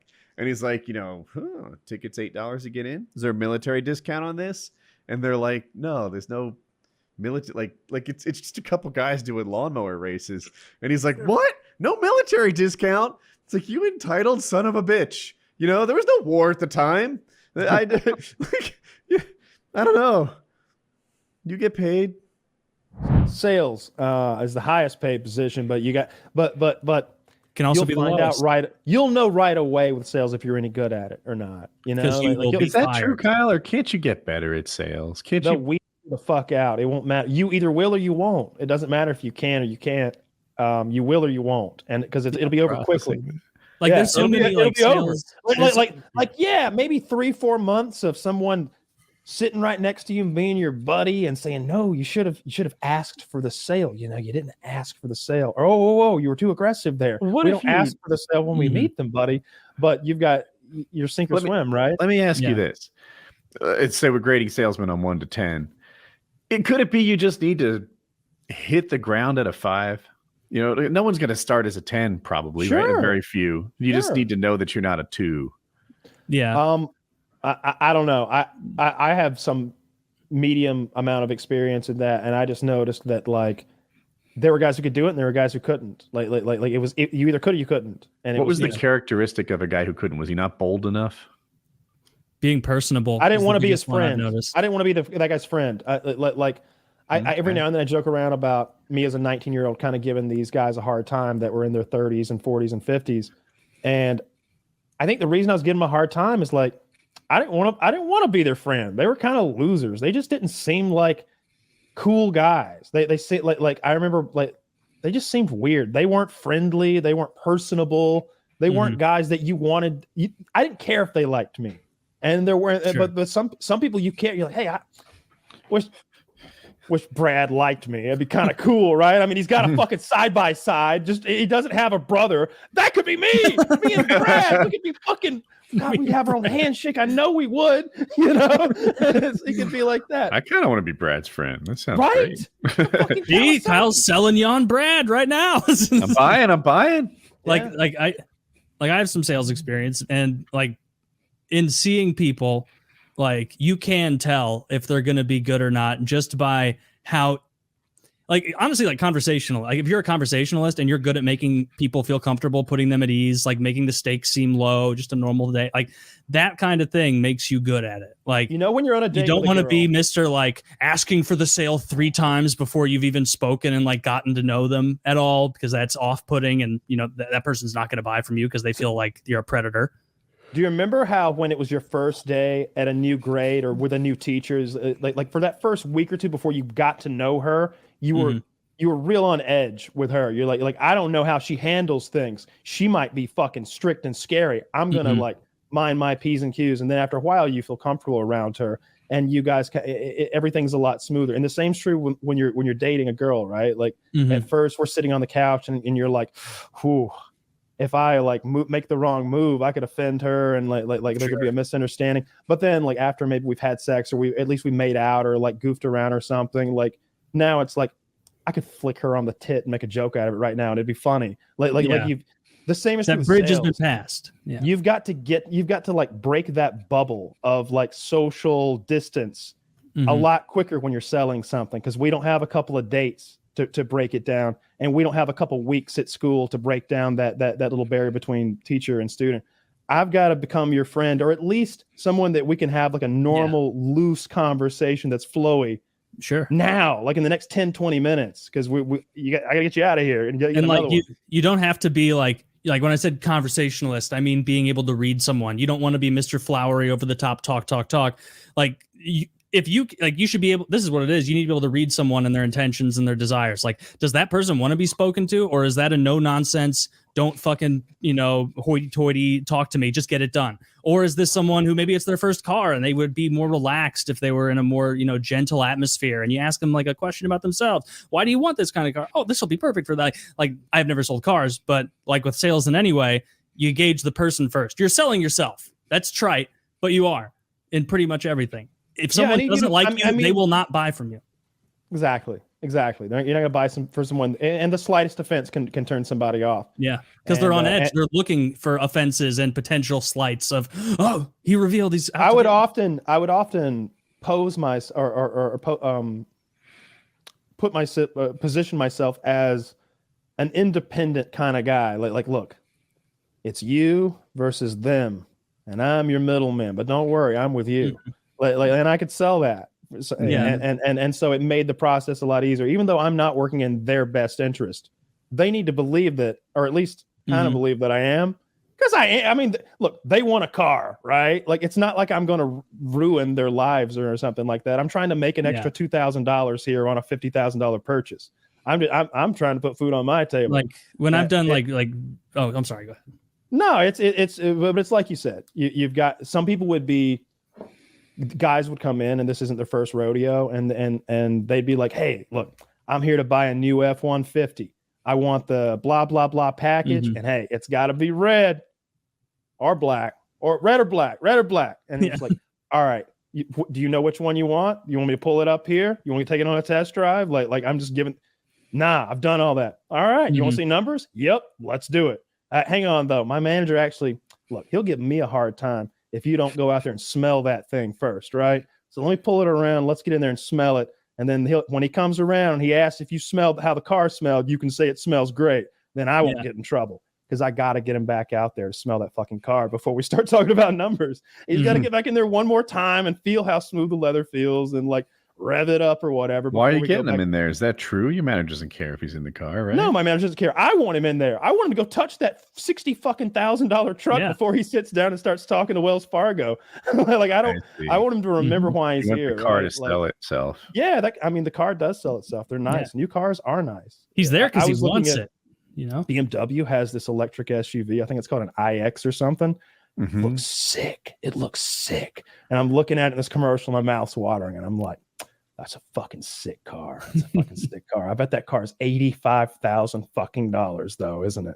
And I went, well, that model isn't. That model actually starts at $105,000. And it's like, yeah, of course it does. It's a BMW electric SUV, and it looks sick. Of course, they're $100,000. Is that what new cars are going to cost now? Should I just swallow the pill and get me one of them six-figure fucking cars? Because that's just what cars cost now. No, they're not that much, are they? Fuck. If you want a cool one, if you want a cool fucking car that people go, oh, that's one of them, those are $100,000 fucking dollars. It looks better in black, but that's it. That one doesn't jump out at me as stand out. I mean to say, like, I look at that car and it's got this sunroof. It's got that like magical glass that just turns opaque instantly. I don't like a crossover look in a really expensive car. Again, it looked better in black. Okay. There's a guy sitting in a car, and Jack Reacher walks up and kicks the front of the car so hard the airbag deploys and hurts the guy. I thought that was the coolest big man move ever, because you don't look like a bully, you just look like a mad scientist at that point. He just walks up and kicks the guy's bumper, knocks him out with the airbag. Very expensive. Oh, it ruins your car. I think it'd be totaled. I had a car totaled. And a modern car is your total. Yeah, absolutely. Car, any car with an airbag, you're total. Because we would go to the junkyard and we would buy those total sedans, and it was easy to like put a new dash in them, put a new airbag in them, or not, and just we're good to go again. Because it'd be little fender around. benders in both early airbags. It wasn't that it's a little crash, so little deployment. Just blow them out. The whole dash would be gone. Oh, is it? Are they like appropriate now, based on the My understanding is that they are. Ford had this thing that they told us. This is what I told customers that they were smart airbags. I'm like, it's a smart airbag system. You know, it knows how tall you are, how much you weigh, based on the sensors in the seat and like the adjustment of your safety belt and where your seat is slid. It's going to fill out an idea of who and what you are, and it's going to deploy the airbags at the right speed and the right shape and the right areas. Some airbags will deploy this. as I mean, you believe in this, right?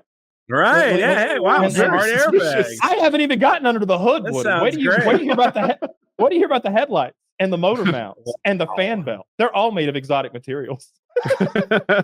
They really are. But they all are like that's not a competitive. It's industry standard, but can you believe these headlights made of Lexand advanced material? It won't fog and yellow like those old plastic headlights, and then you smack the shit out of that thing as hard as you can because you can't break a hand. You can't break one with an open palm. Yeah, with an open palm. Smack the car. Slap the shit out of Ford F-150. And sometimes if the wife's not paying attention, that'll wake her up.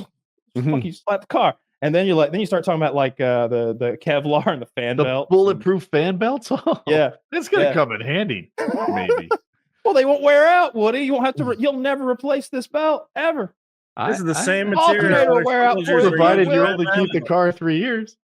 And I talk about how the bottom of the hood and those plastic tabs are actually a very ingenious device because that's a fire blanket, and those tabs melt, fall away, and then a fire blanket will come down and put your engine fire out. You could be trapped in your car in a motor vehicle accident. You don't have to worry about an engine fire. That's on every car ever. I've never seen a car that doesn't have those things. I didn't know that. Well, it's somewhat.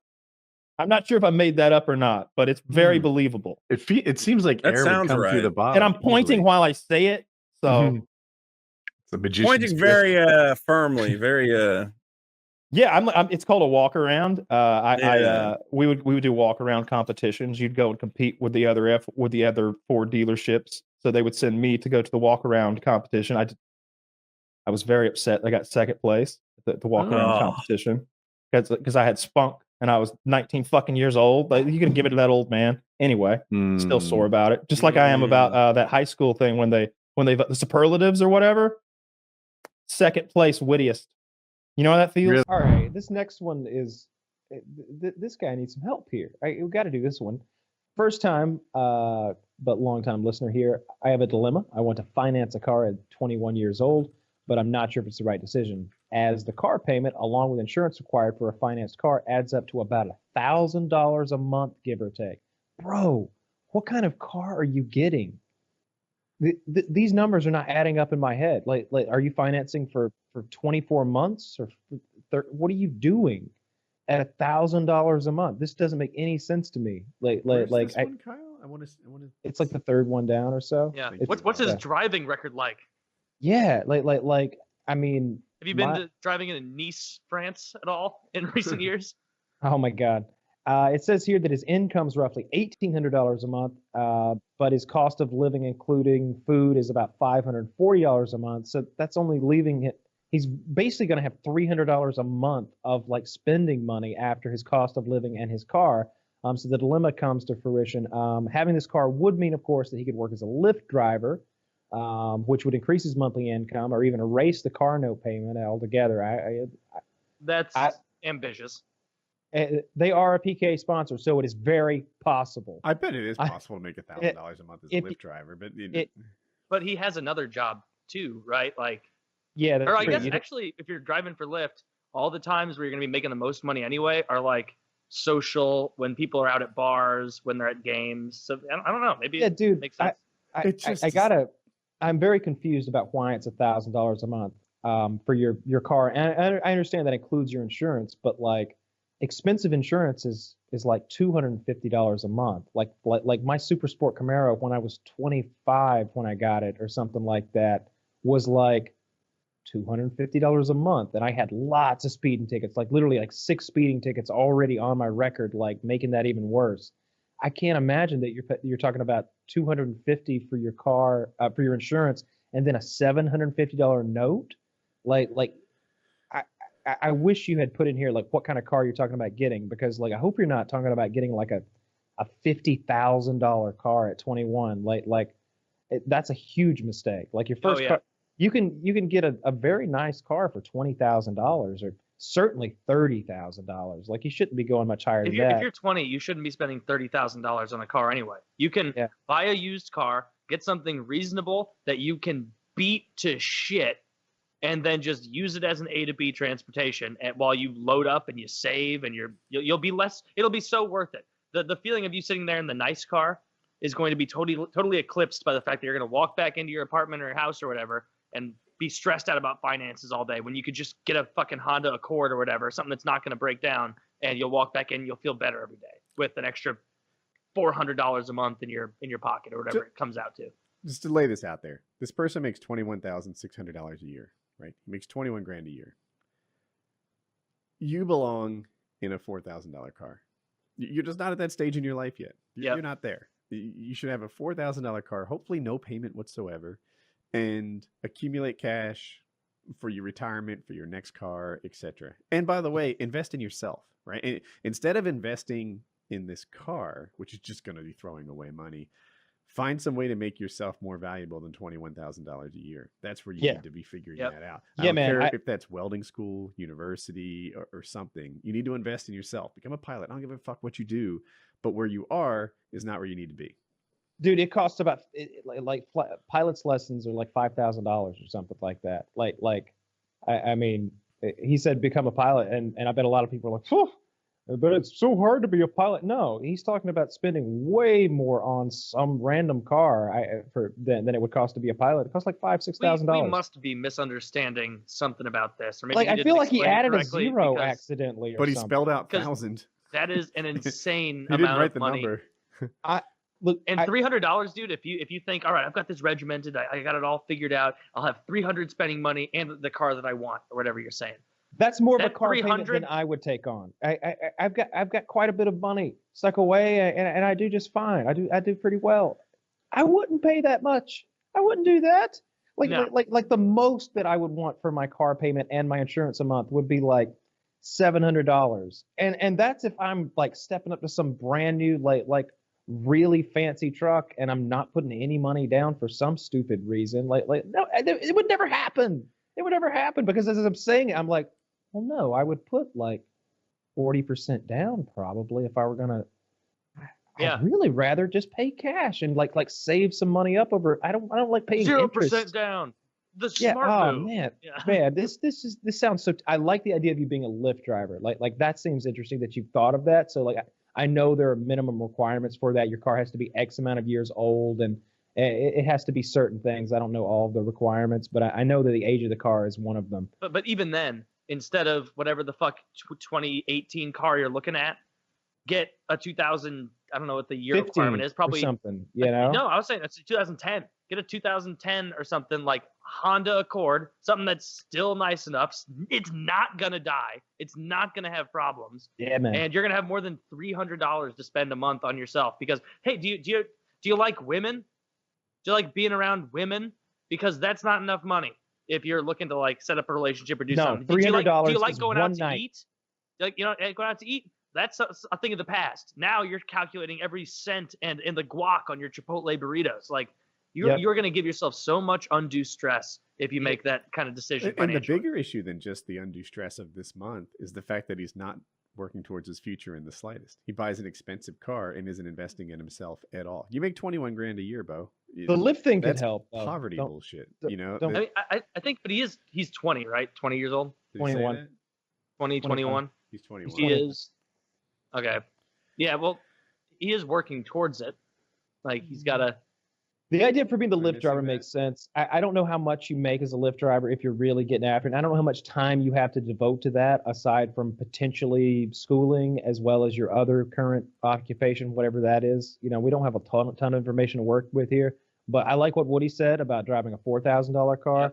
I like what Taylor said a lot about picking a realistic car that might still work for a lift, like a 5 or 6 or 7 year old like Honda. Those things are great, and like 5 or 6 years old, they still look really nice to me. Those body styles. You need to lower your sights here, if you're talking about financing for like 60 or 72 months here, and your payment is still going to be roughly $800 a month. Are you talking about getting a $65,000, $70,000 car and then paying, high It would interest have to on be that much if this is the amount. That's why he's I'm paying. so confused. Like, I used to do this for a living, and I'm doing this math in my head, and it's just not adding up any other way than you looking at like a fucking like a nice Tahoe. Yeah, a brand new nice ass SUV, or like a not even like a regular Camaro, like the supercharged fucking Camaro, or like a limited edition Boss Mustang or something. I can't imagine what you're going after here, bro. But you got to lower your sights a little bit with your income. People who make $20,000 a year don't drive $60,000 cars. So that's our advice.